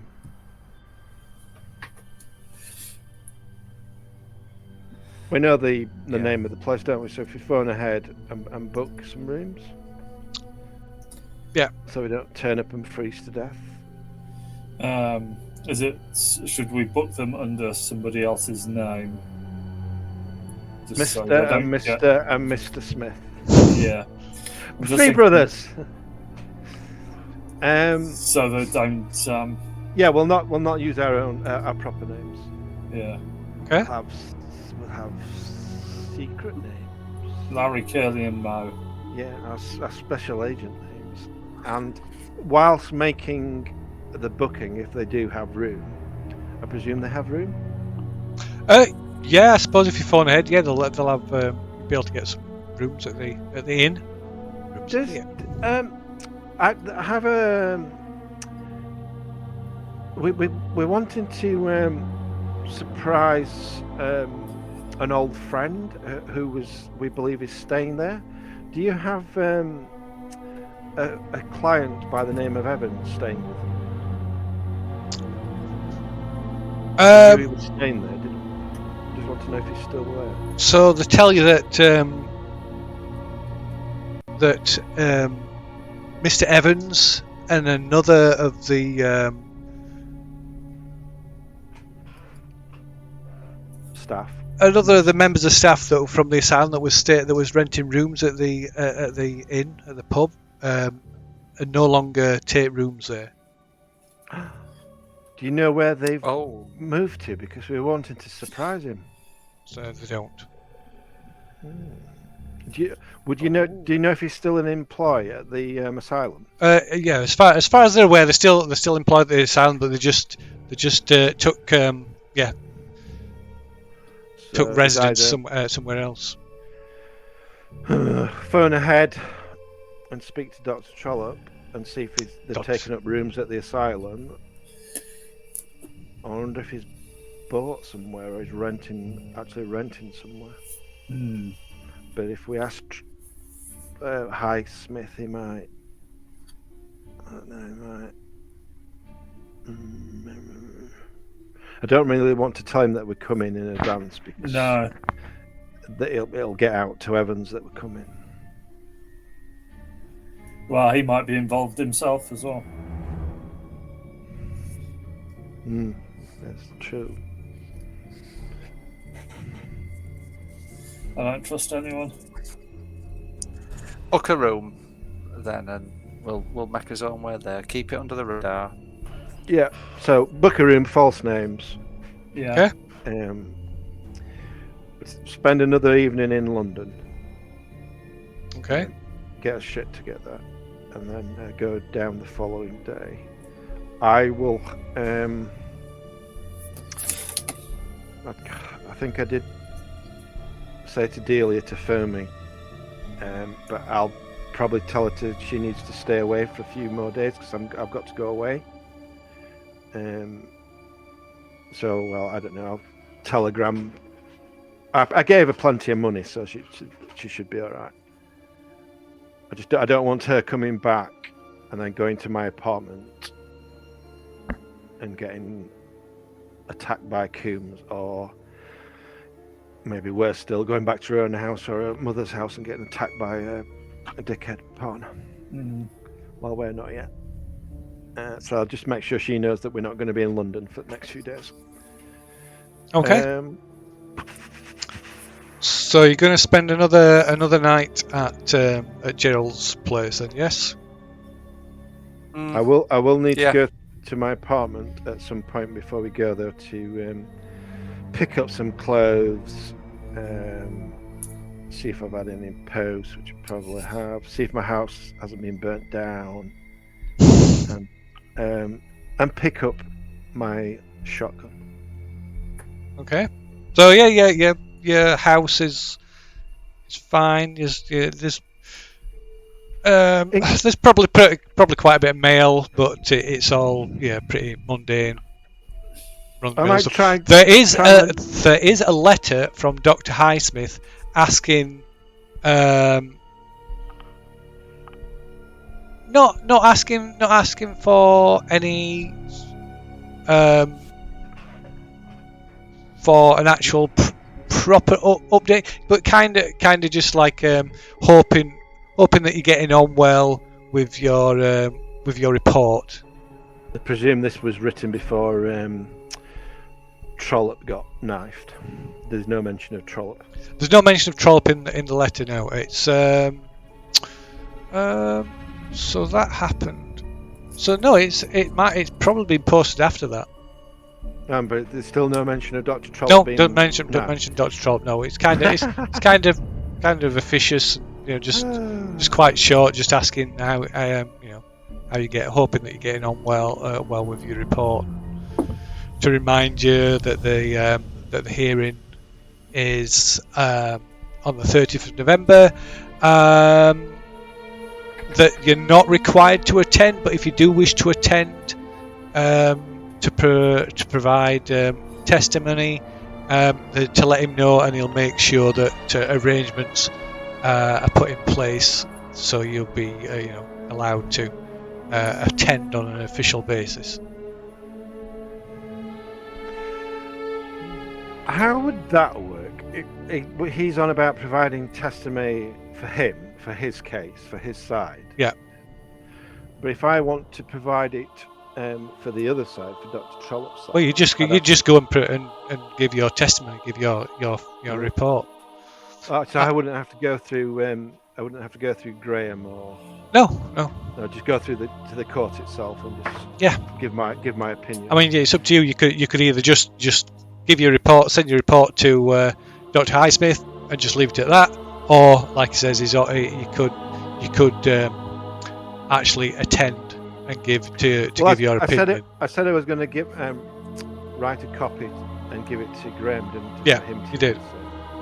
So I mean that's going to take some. Of course, that's going to take some of your time, to actually write. Well, I'm not replying to the letter anyway. So, no, it doesn't. Like I say, it's not. You don't feel like is expecting a reply or like a particular update. It's just kind of a courtesy reminder. Yeah, just a reminder and just a courtesy letter. Okay, right. So, I'm not doing anything else. I was just another evening at the bookshop, probably. Okay. Just carrying on reading the book. So you all pass another undisturbed evening. It's obviously the tranquil air of my bookshop. Certainly undisturbed by people. So that of course that day, on that morning, Harry goes to his back to his house and checks on his mail and stuff. So so it takes a while to get by train to get to Wubley. That's fine. We've got books to read. Okay. So if you set off later that day, you probably get there, sort of late afternoon, early evening.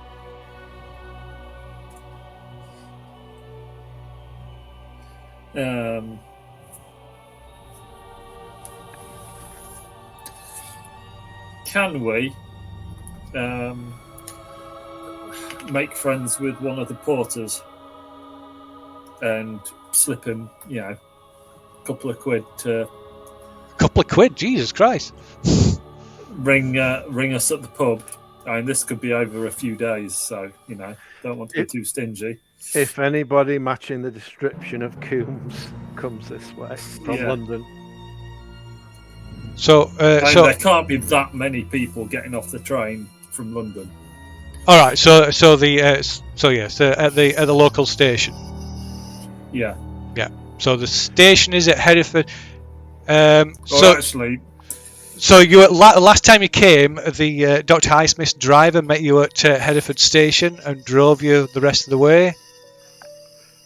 We're probably going to have to get a taxi, aren't we? So if you're not informing Dr. Highsmith, are you not informing Dr. Highsmith that you're coming? No. Right. Okay. Is there isn't there some type of coach service? There's probably a bus. Yeah, you could probably get a bus or something. Yeah. The weather's eased off a little bit. Again, it's still bad, but the weather's eased off a bit. The roads are a bit clearer, much better than they were last time you came. So you could probably get a bus or hire a car, pay for essentially hire a car instead. Might be better. Yeah, we can leave whenever we want. Yeah, you'd be able to hire a car at Hereford. Make sure it's got a good boot space for putting things in. Okay. So let's say that you arrive at Wubley and drive up to the asylum, pulling up in front of it about 5 o'clock. No. Sorry, no, you're just going to the pub. Oh, sorry, I do apologise. Right, okay. I forgot about asking something when I was on the phone. I want to know the name of the guy he was with. Oh, from the asylum. Is he staying with him somewhere? Roger Jones. Roger Jones. Up as he goes. He is, isn't he? It says it here, Roger Jones. That's Evans. That's Welsh. Jones is Welsh as well. It is. Maybe It's it's a common thread. Best buds.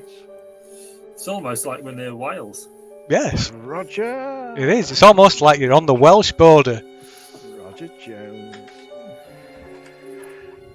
Oh, so how long ago? We're talking only like a few days, aren't we? Because we've not been maybe a week. Yeah, so about a week. Not long after we left, he decided to. It would would seem to be the case. Yes. It's as if he didn't want us knowing where he is. Yeah. Well, He probably doesn't. It's certainly somewhat suspicious. Okay. So, just make general chit chat with the landlord. Anything unusual? Okay, so happened recently? Any local gossip? Or? No, there's nothing.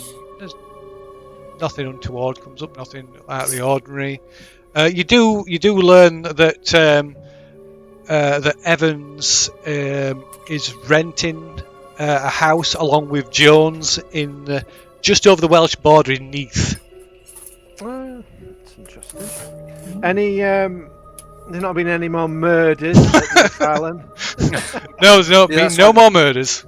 That's why there's no one there. They've all been murdered. So how far away are we? It can't be that far away if he's got to go to work. No, it's not far. It's maybe about an hour or two. Is it in a village? This property?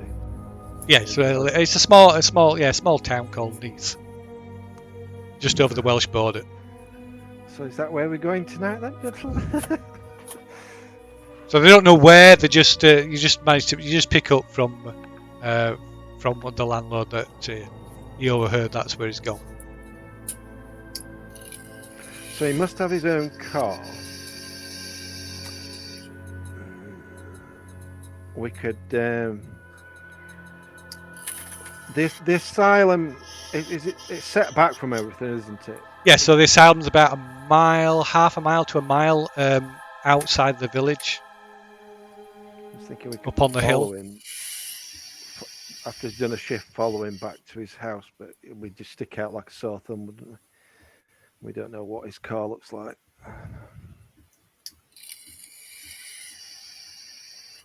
Yeah.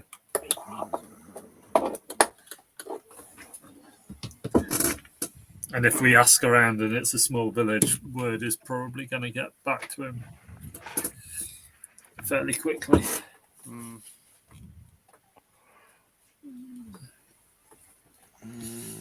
So, what time of day are we on with? It's late afternoon, so it's about 4 o'clock in the afternoon. So your lights fading.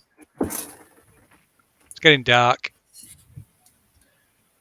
You've got your room. You've secured your room. Well, you pre-booked your room, so you've got your room settled into your rooms at the pub.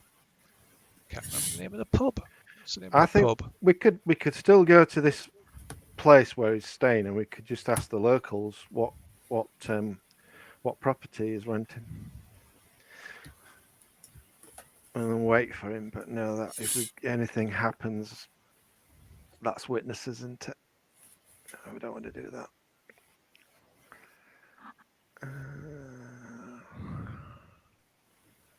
I don't know. What do you want to do? So there's two pubs in Weebly. There's the Red Line and the Wheat Sheaf, and it's the Wheat Sheaf that has rooms. So if it's dark and snowy, I think we should be settling in. Yeah. Don't really want to be driving around. I don't think we found the asylum tonight. No. Just have a night here. And turn then up bright and early in the morning. Yeah, just turn up without them knowing. Yeah. Oh, did you not get our message? Oh, Yeah, we did phone ahead and left a message with I can't remember the chap I talked to. we could. Well, we're here now. Do that. I think we do that. Don't let them know we're coming. Yeah. We might fall lucky. Evans might be on shift, so we might be able to talk to him there. But if he's not, we can find out when he is on shift. We can pay his house a visit. Yeah. Because they'll have his new address, won't they?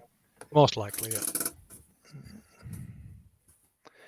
Okay. Then. I mean, the staff, depending on the shift patterns, the staff will stay.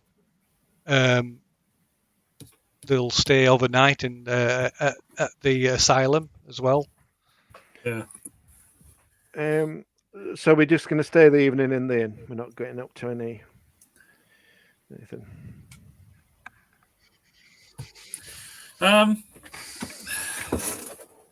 Probably don't really want to be wandering.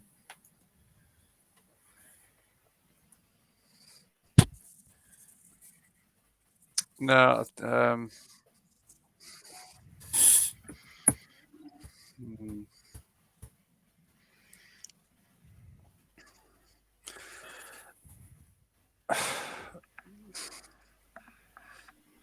I mean, we can wait until tomorrow, I guess, and then and just go straight to the asylum tomorrow.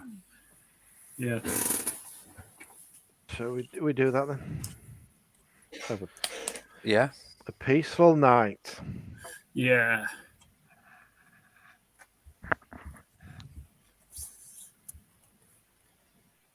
Okay. See what the crack is in the morning. Right. So, once more, you pass a peaceful night. Hmm. And you wake on the morning of the 10th. So, what are you doing? Taking breakfast at the inn, at the pub, and then driving up to the asylum? Yeah. Yeah. Okay. So, what? Heading up there about 8, 9 o'clock, 10 o'clock? What time? Oh. What? 9? 9's a good time. Yeah. I was just going to say 8:30, 9 o'clock, bright and early. After the breakfast rush. Okay, so yeah, after you've taken breakfast that morning, you jump in your car, in your hired car, and take the short drive up the hill outside of Weebly to St Agnes's Asylum.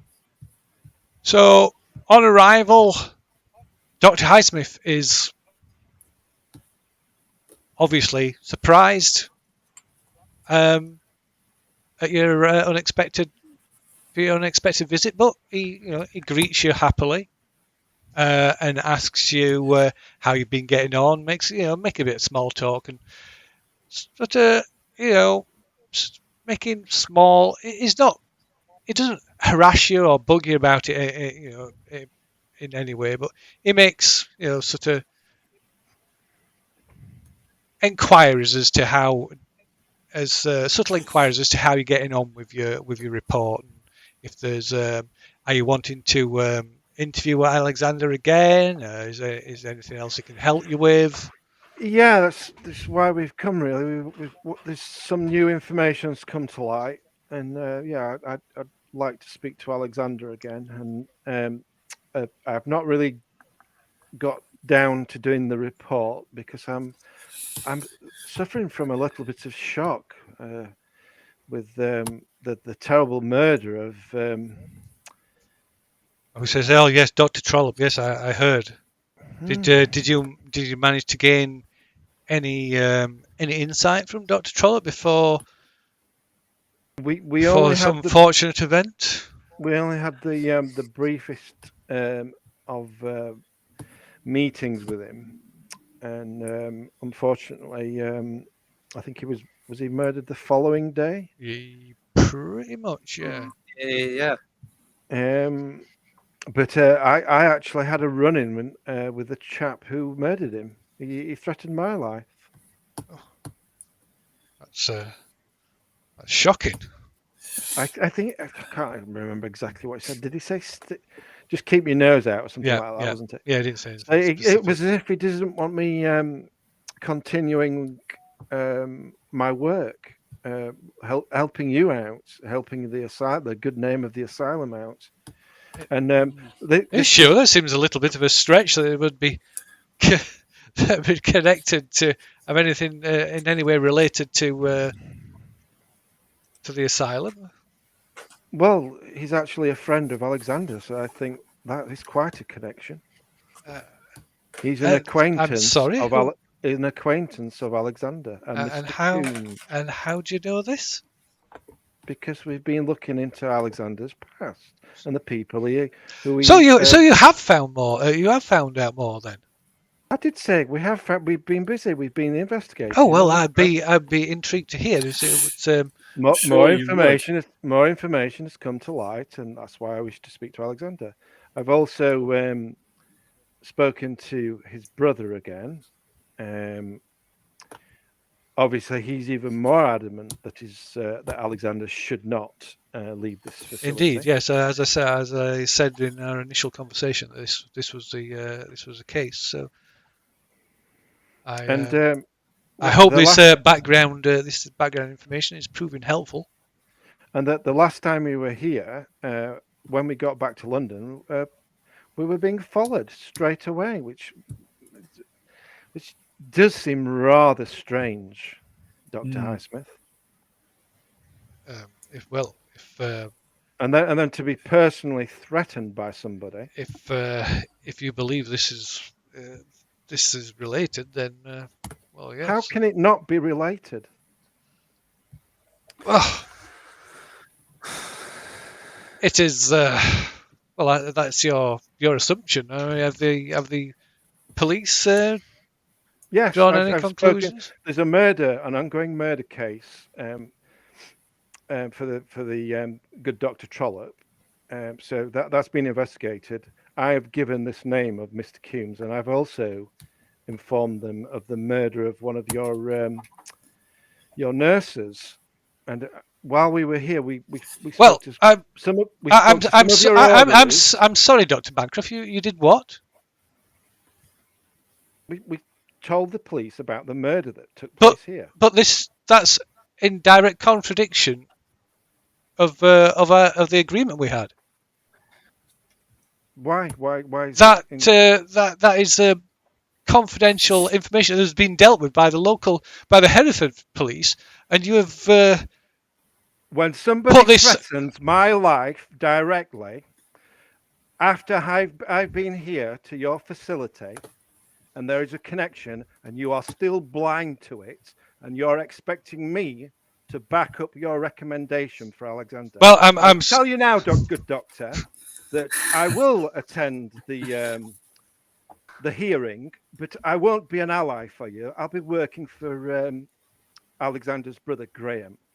In fact, I'm going to try and get him transferred to a place that's actually suitable, because I think you're an absolute disgrace. Good day. How dare you, sir? You've broken our agreement. You've gone against our trust. Goodbye. He like follows you out shouting and waving like papers at you. And... I'll bend down, make a snowball, and I'll throw it at him. Right, so yeah, it makes it quite clear that you are not welcome. Just can we see Alexander? I was going to say that well. So yeah, it makes it quite clear that you're not welcome. Should we get a warrant? No, I just think we sit out here and freeze to death until Edwards either arrives to work or leaves to head home.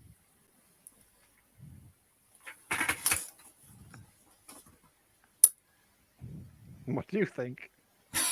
I think our bridges may have been burned. I think we may have burnt a lot of things from there.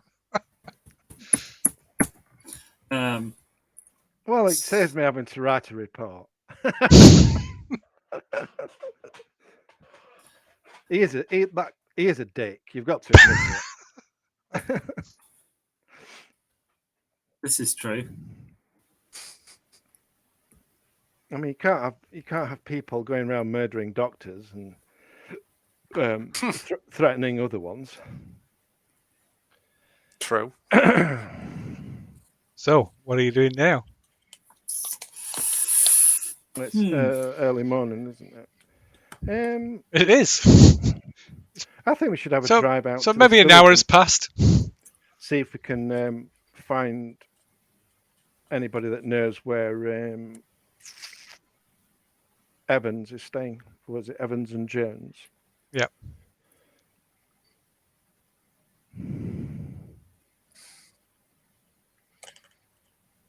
Yeah. I mean, we could come back at night and visit the asylum. Had he got? Oh, I mean, I don't mean go into the asylum. Had he?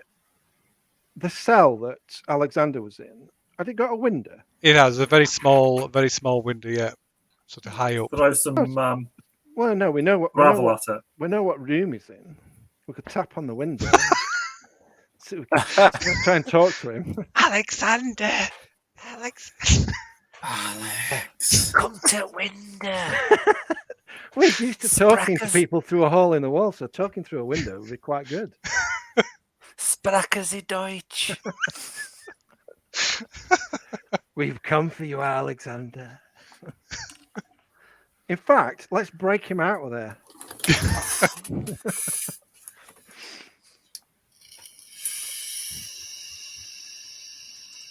Do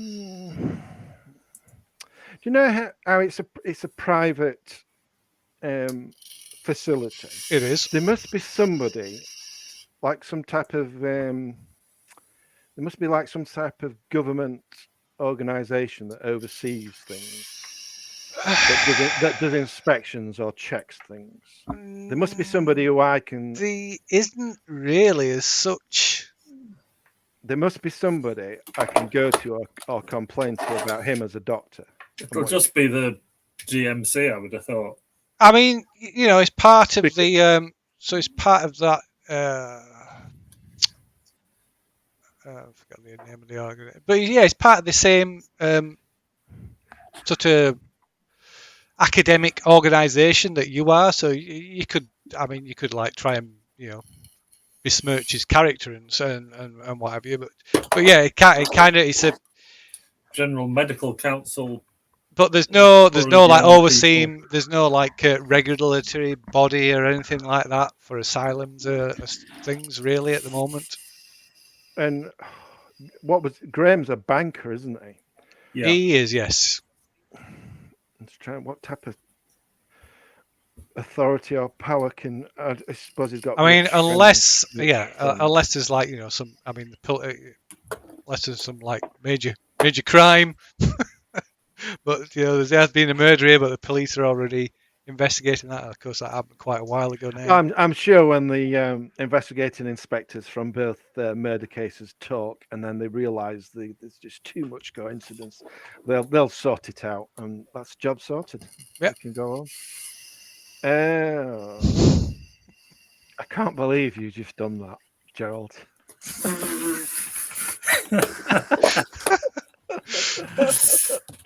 Right, let's go to this lovely Neath place and have a look at some houses. We're looking for a house to rent. My name's Mr. Smith. Yeah. We've all come wearing balaclavas. Don't forget your balaclava. Rolled up. It is cold. It is winter. It is winter. It is indeed. I could wear a balaclava. You wouldn't look suspicious at all. Yeah, you would not. No. Unless you refuse to take it off. Motorcycle helmet. So, what are you doing then? Yeah, go to Neath. Go to Neath. Okay. Right, so you leave at Wobbly after your very short visit to the asylum. Well, that was very short. Well, we don't have to waste any time talking to him. I don't think we'd have got anything out of Alexander. Are you collecting your belongings from the wheat sheaf, or? No, we'll be coming back. So okay. Let's just make a luck roll. Give it somebody can nominate somebody to make a luck roll. Me. See if you can by sheer chance find somebody who knows Evans and Jones. I'm assuming and that die the station master. I've got the best luck of all of us.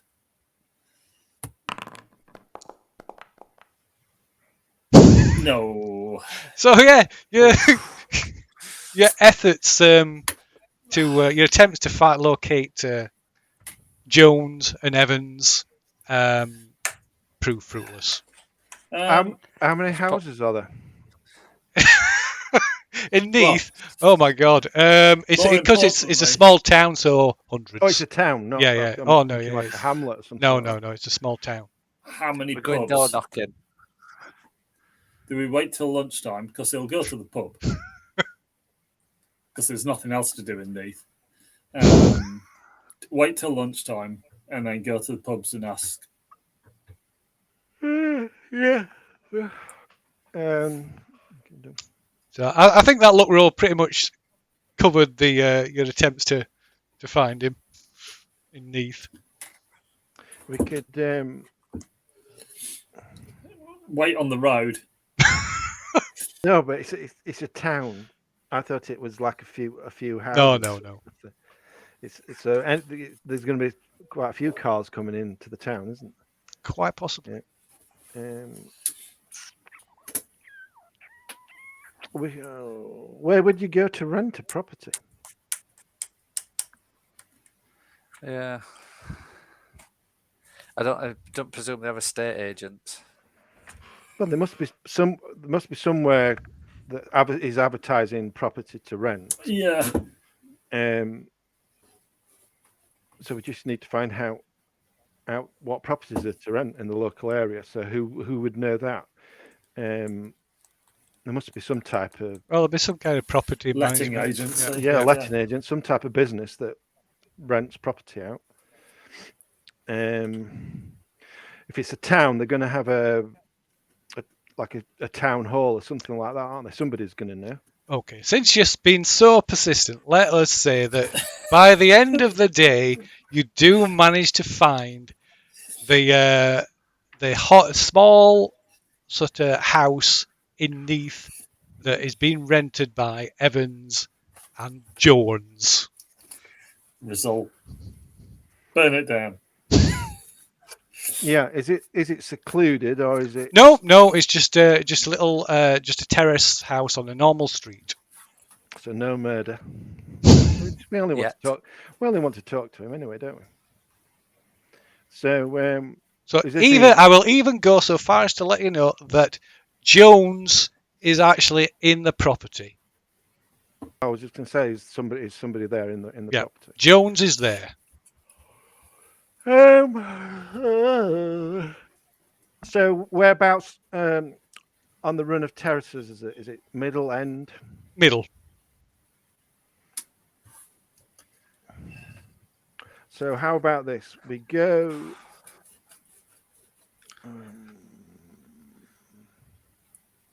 So somebody's given us the number of the house, location of the house. So you maybe found the letting agent. There's, like you said, there's going to be some kind of letting agent that's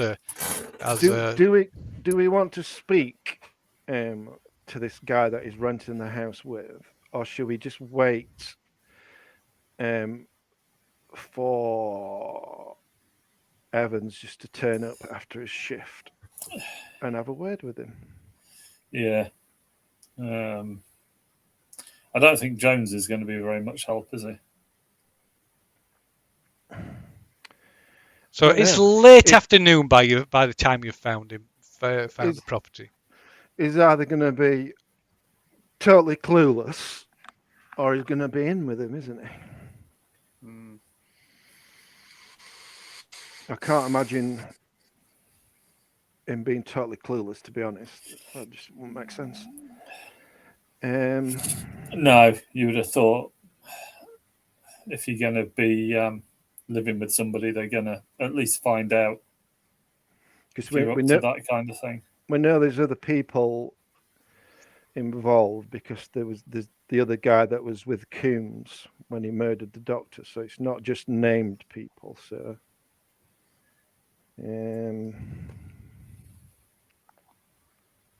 I don't know. Are we just going to try and talk to him? I just don't see him he's not going to be willing to talk to us, is it? Are we going to take him away for a drive and have a word with him? Well, I think we're going to have to at least loom slightly threateningly. Yeah. So, are we better off waiting for him before he gets to the house and just watch the road onto the terraced houses and intercept him that way? Or should we park up near the house and just wait for him to get out of his car to go into his house? We could wait in the house, I guess. Park the car around the corner so he's not expecting us. He comes home, we're already in. Jones tied up in the basement. Is this where we're taking it? Why not? We're still I'm not sure what. We're still only presuming he's involved, but it's too. Well, we don't have to get shirty with him straight away. Well, let's go and visit the guy then. So we'll not park the car right outside the house. We'll park it on the street or around the corner. Just not so it's blatant that we're in the house, basically. Yeah. That's if this guy lets us in the house. He'll let us in the house. Yeah, he'll let if he opens the door, he'll let us in the house. You're going to bully your way. Well, Charles is probably the fittest, most threatening. I can pirouette through the door. Yeah. So yeah, well, I couldn't threaten the skin off a rice pudding myself. Let's go knock. Yeah.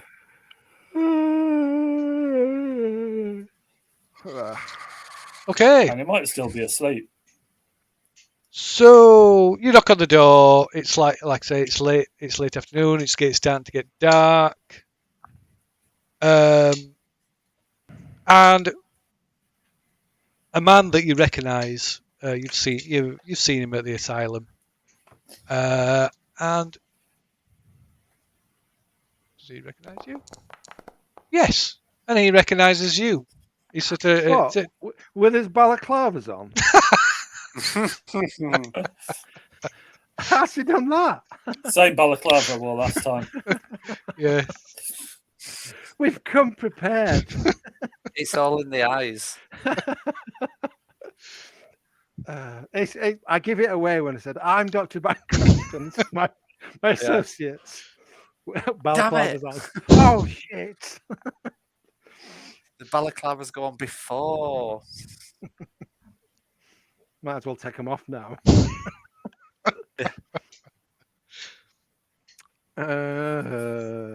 Okay, so there's some you recognise him. He there's a look of recognition on his face as well. Is there a look of fear? Nope, there is not. Just reckon is he like surprised to see us? I would imagine he's surprised. Yes, I would imagine he's surprised. Or is he shocked, somewhat. A surprise is probably a good description. You're right, buddy. This is you're the doctor that was visiting Dr. Highsmith.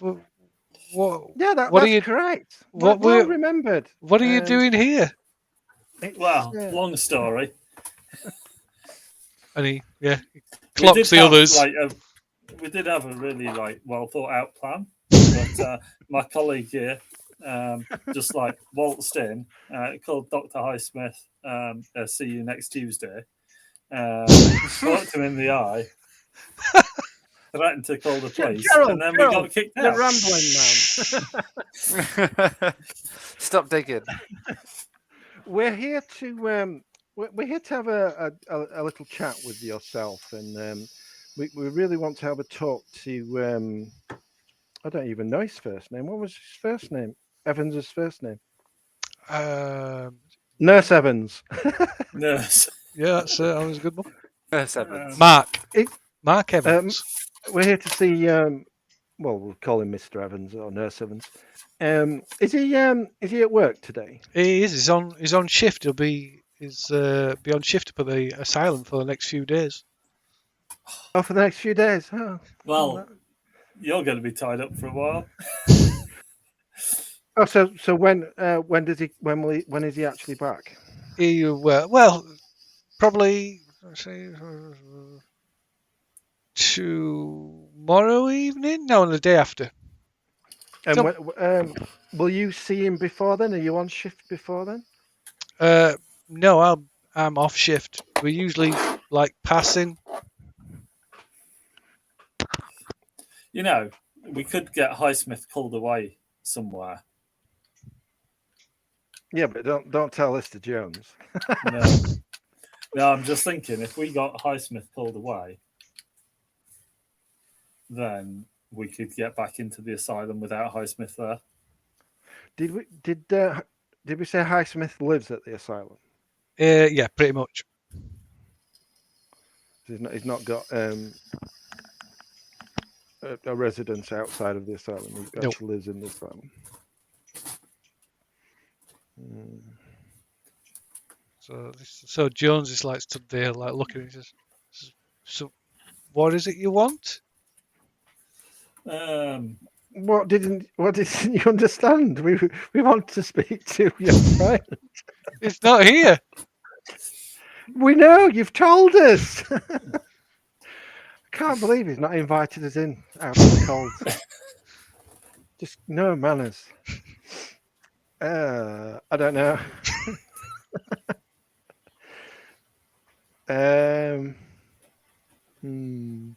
We didn't think this one out. We've not thought several things out recently. So he just, well, if you'll excuse me, and he closed the door. Right, we'll kick the door down and we'll recap it. Oh, he's going to be at the asylum for a couple of days, and he's probably going to end up meeting him at the asylum, isn't he? Can I get any inkling of any type of? I presume if he's in league with him, he knows we're digging. So what I want to know, what did he seem? Yeah, did he seem? What was his reaction? Was it obviously surprised? But was he? Do you think he was hiding something? Yeah, if he's to see in fear of us, or he's worried that he's. You can make a psychology roll, then, if you like. And fail like I always do. And then you can call in an expert. Do it properly. I need to get rid of that. Boom, get away. Come on, we're off. Psychology.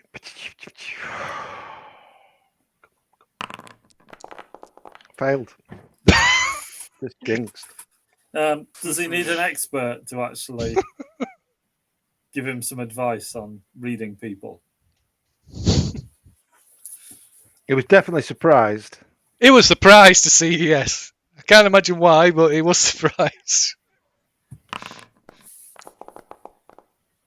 Yeah, really surprised.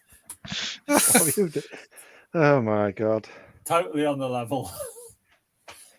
Yeah, we've read him. He's guilty. Do him.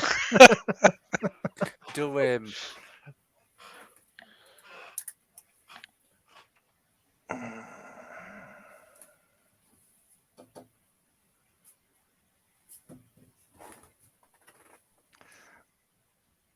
I don't know. What do you think? Do we just leave him be?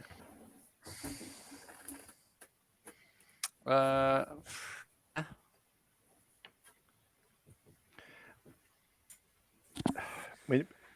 mean, for me, Evans is Edwards, but it's whether this guy is part of it. He might have just suggested, "I've found a house to rent. Do you want to come with me?" And he might have just said, "Yeah, I'll come with you."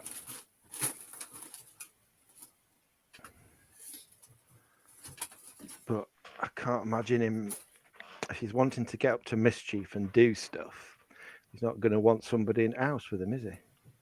No, you wouldn't have thought so. Well, that's assuming is who you think he is, and that's assuming he's up to mischief in the house. Or he could just be like a nurse. Well, if he's not, his business. If he's not, the only other person is Highsmith. But I don't. That doesn't make any sense. No, He just wouldn't have called us in on the job. That's not Highsmith. No, Evans is Edwards.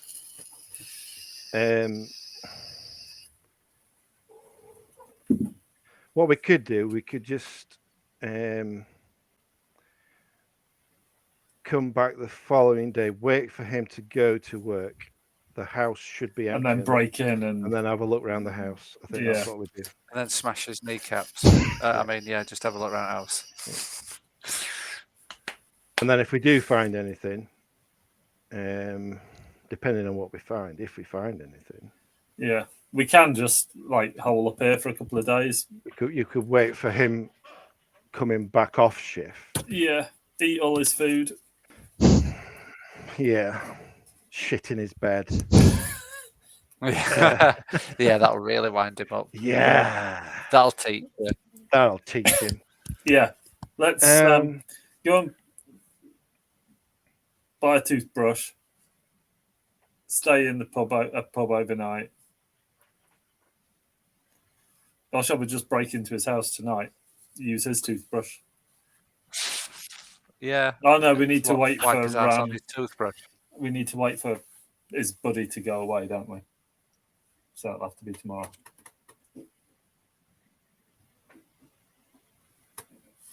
Yeah. Yeah. Let's get room for tonight. Wait for him to leave. Yeah, go back to the pub. Then come back the following day. Break in, have a look around, see if we can find any evidence. So that's what it's all about, is the evidence. Yeah, we'll do that.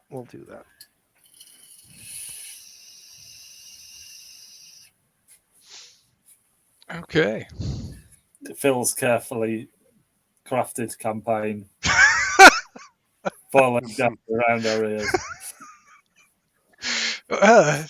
Interesting choices. Right. Okay. So you're returning. You're returning to Webley, then, are you?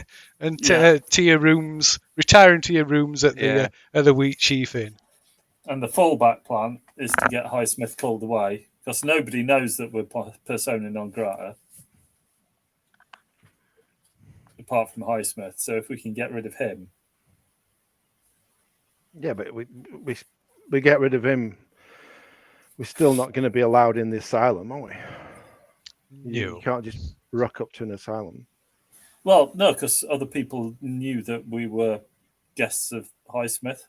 So prior, but not. They're not expecting it. We wanted posters up and down all over the asylum now. No, I don't think it'd say anything to anybody because it brings him into disrespect. Yeah, he's not going to talk to the nurses and stuff. So if we turn up and go, we've come back to see Dr. Highsmith. Oh, has he been called away unexpectedly? Oh, never mind. Well, all we wanted was a follow-up interview with Alex. If you could sort that out, use our credit rating and general, friendly air. Away we go. Can't go wrong. But how would you get Highsmith away from the get Dr. What's his face or pretend to be somebody in London, the doctor in London, going, I need to meet you. I could send him an apology card and some chocolates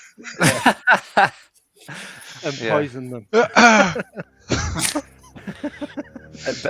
It's like, I've just got a bottle. Yeah, put some in his water, give him dysentery. I sucked all the chocolate off. Yeah. Chocolates with added arsenic. Poison the water supply. Give them all dysentery. Shit ton of laxative. Oh, beautiful. Yeah, that'll teach you. Well, let's see if Edwards is our man. Sorry, Evans. Edwards is most definitely our man. Evans. Let's see if Evans is our It's man. whether the theory of Evans being Edwards. I do feel this might be tenuous, but we shall see. There are limited named characters to have a go at. So. Well, no, there's a lot that links them, isn't there?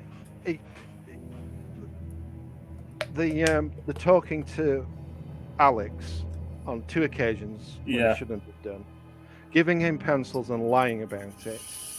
I know Harry knows somebody is controlling him, and we know it's not Highsmith. And there's definitely some covering up with Chappie next door. Yeah, and the murders, and it's too blatantly in. But we just don't know the guy that he's staying with is in league with him. Yeah. Back to the pub. All very circumstantial as well. Well, this is why we need to break in and find something a bit more concrete that we can confront I think you him should push through that shotgun license, and we can use that to kneecap him as a soft. No, you both have shotguns. It's not the license is for a handgun, a legal firearm. You can buy guns. You just need a license. But anybody can have a shotgun. Well, we'll just use that as a softener. Yeah. Shotguns are great because they're hard to trace. You can't.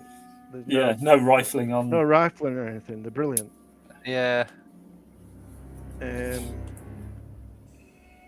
sure if somebody's got one of those pointed to your kneecaps or your nether regions, you're going to talk. You start talking, yeah.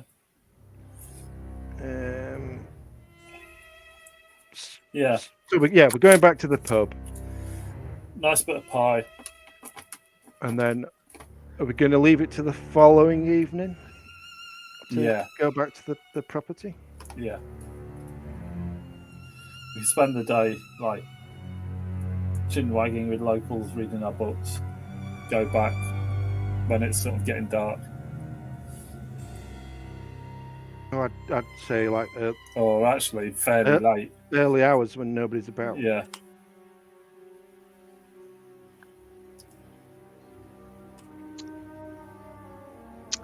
Okay. So, retiring to the pub. So that take it to the next day. So that'll be the 11th of November. Yeah. Restful evening. It does be another restful evening. Yes. Happy days. Right. So you wake to torrential rain the next day. Ooh. Better than snow. It is. Clear the roads. Well, in that case, that's even more reason to stay in the pub and read his books. If we're not doing anything during the day, I'll start writing my report. Not for Highsmith, but for Graham. Right. Yeah.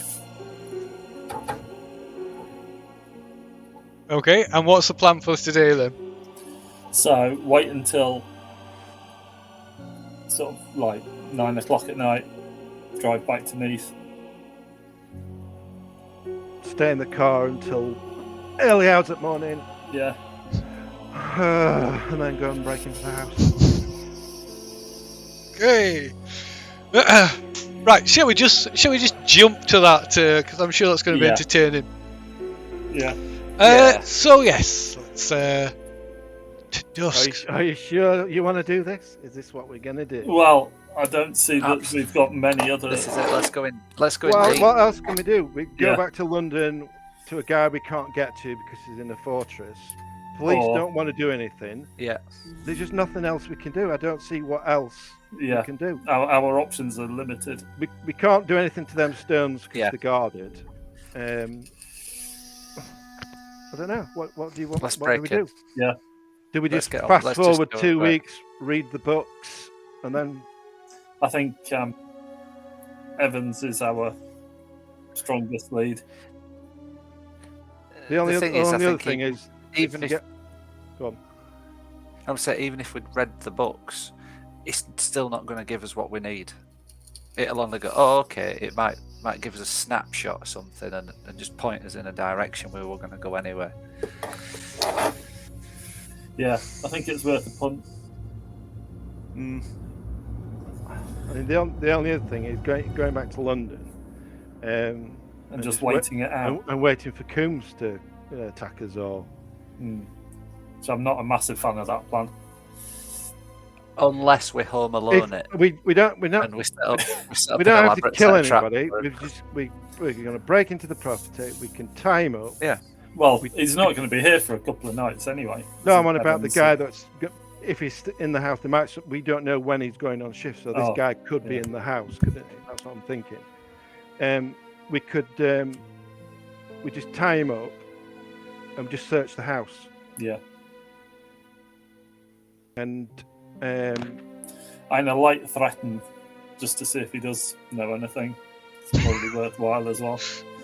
no, I don't think we speak to him, because if we speak to him, he really definitely knows who we are. I think he can probably put 2 and 2 together though. No, how? We're 3 respectable people. We're not people that break into houses with shotguns.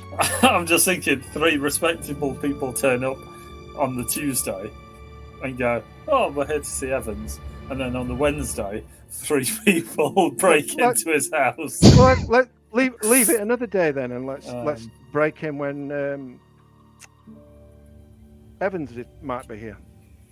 But my only concern is, he said they meet when they cross shifts, so he might engage with him and say that we've been here. No, let's do it. I think if we're going to do something, let's get in there. We need to do it this evening. Let's act. Let's act. But this is the thing: if he is totally innocent, well, it'll be his word against us. Yeah. So who are we going to believe? Plausible deniability. We lunatics hanging around in a car. Yeah. We've got to catch us. Straight back to London. He's getting away at 15 mile an hour. Yeah. It's a hire car. Oh yeah. Yeah. Hertz will be going mental. Go through a couple of red lights while we're at it. Yeah. Yeah, let's do it before we start regretting our actions. Let's just go back to the house and ask if we can come in the house. And then if not, force his way in. Yeah, just let's. We want to come into the house. We've come to pick up something belonging to Evans.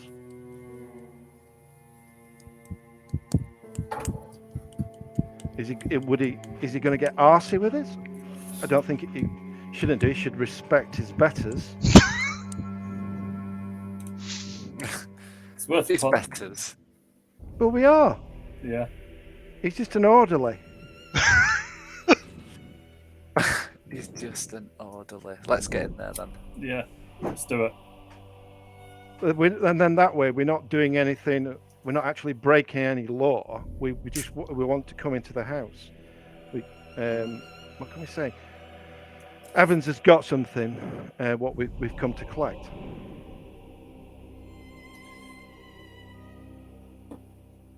And then Charles, you watch him like a hawk and see what his reaction is when he's.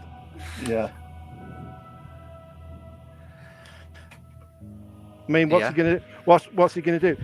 We could even go into the house. What is he going to do? Does he attack us? We don't take the guns. We don't go in the guns. We just go into the house. I'll say there's 3 of us, one of him. So. Yeah. Yeah. So we'll not go at stupid o'clock. We'll just go. Should we just like tea time and just say we've come to collect something? I would probably go with night, purely so neighbours don't get a good look at us. No, but we're not. We're just going into the house. We're going to ask him to come into the house, and if he says no, we'll go into the house anyway. And then what's he going to do? He attacks us, and then we just defend ourselves. We don't take any guns or anything. If he's really got nothing to hide, he should be okay with us going into that house.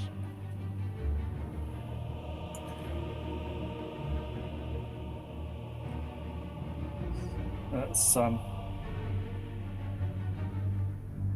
see what happens. In we go. In for a penny. Yeah. You have to do a charm roll to get into the house. Or intimidate. That should. Do a perform dance, some newfangled dance. Yeah. Some rhythmic dance. We're here to entertain you. Or I just like give him some dance moves and like distract him, and then you slip in.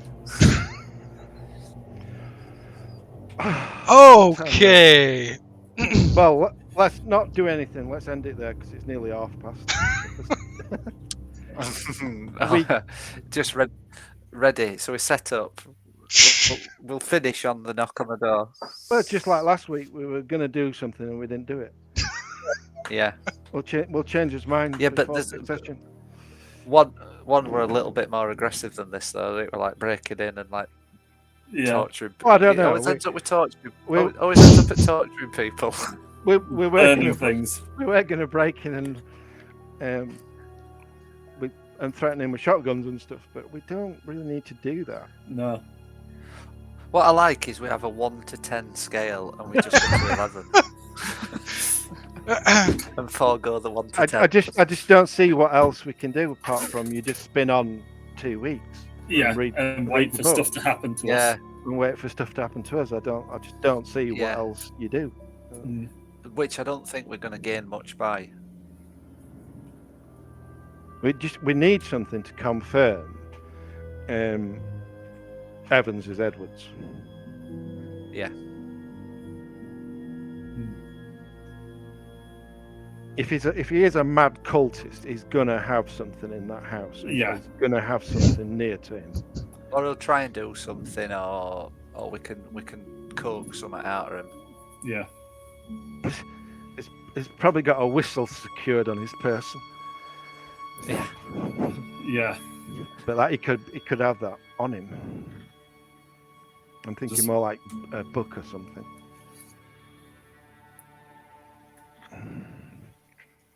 Yeah. So, There's got to be something incriminating if it isn't. I mean, we can have a proper talk to him. I can use my psychology on him. Because that works so well. Are we that desperate?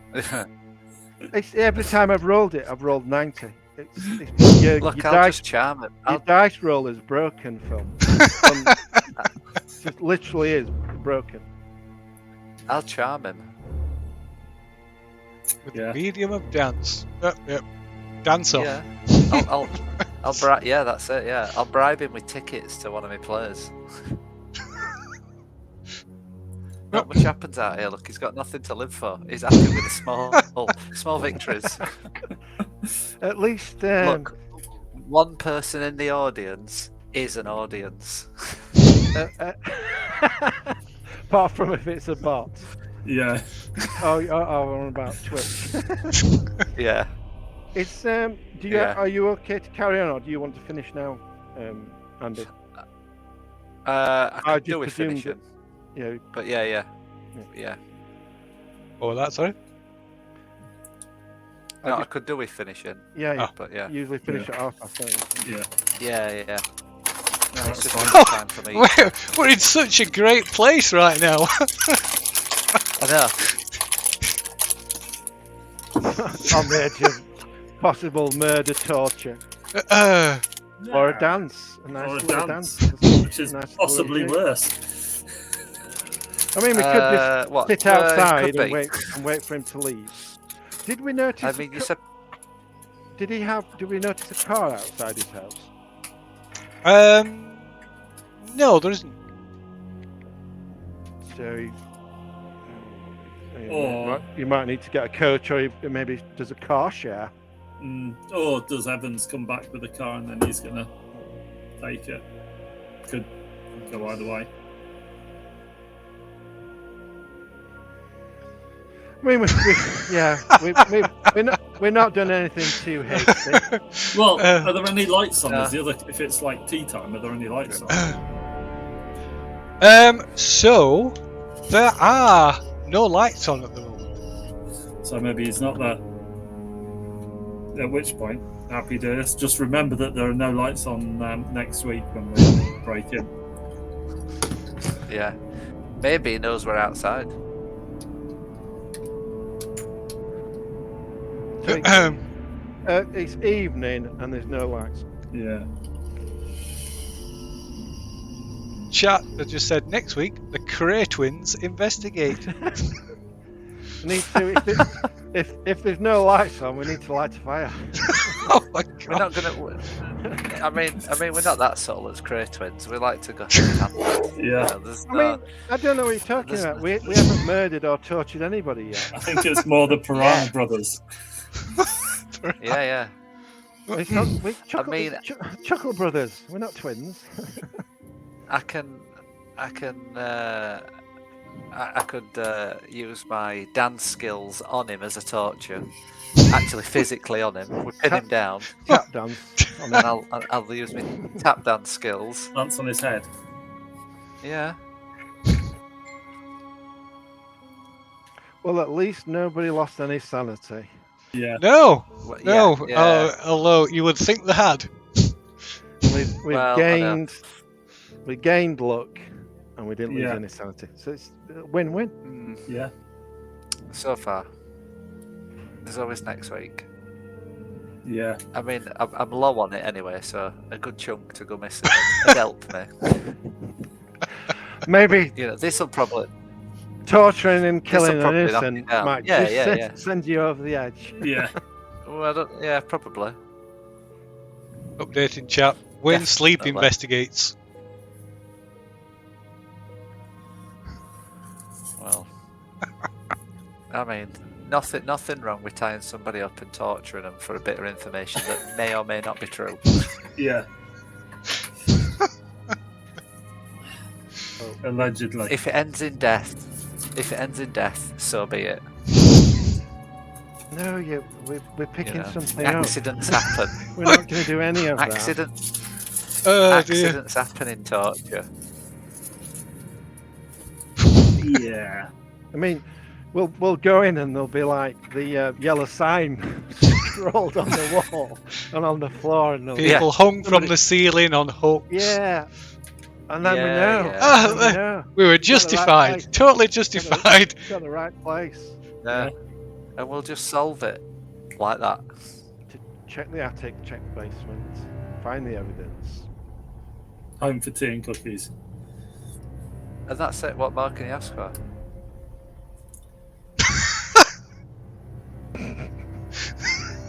Simple.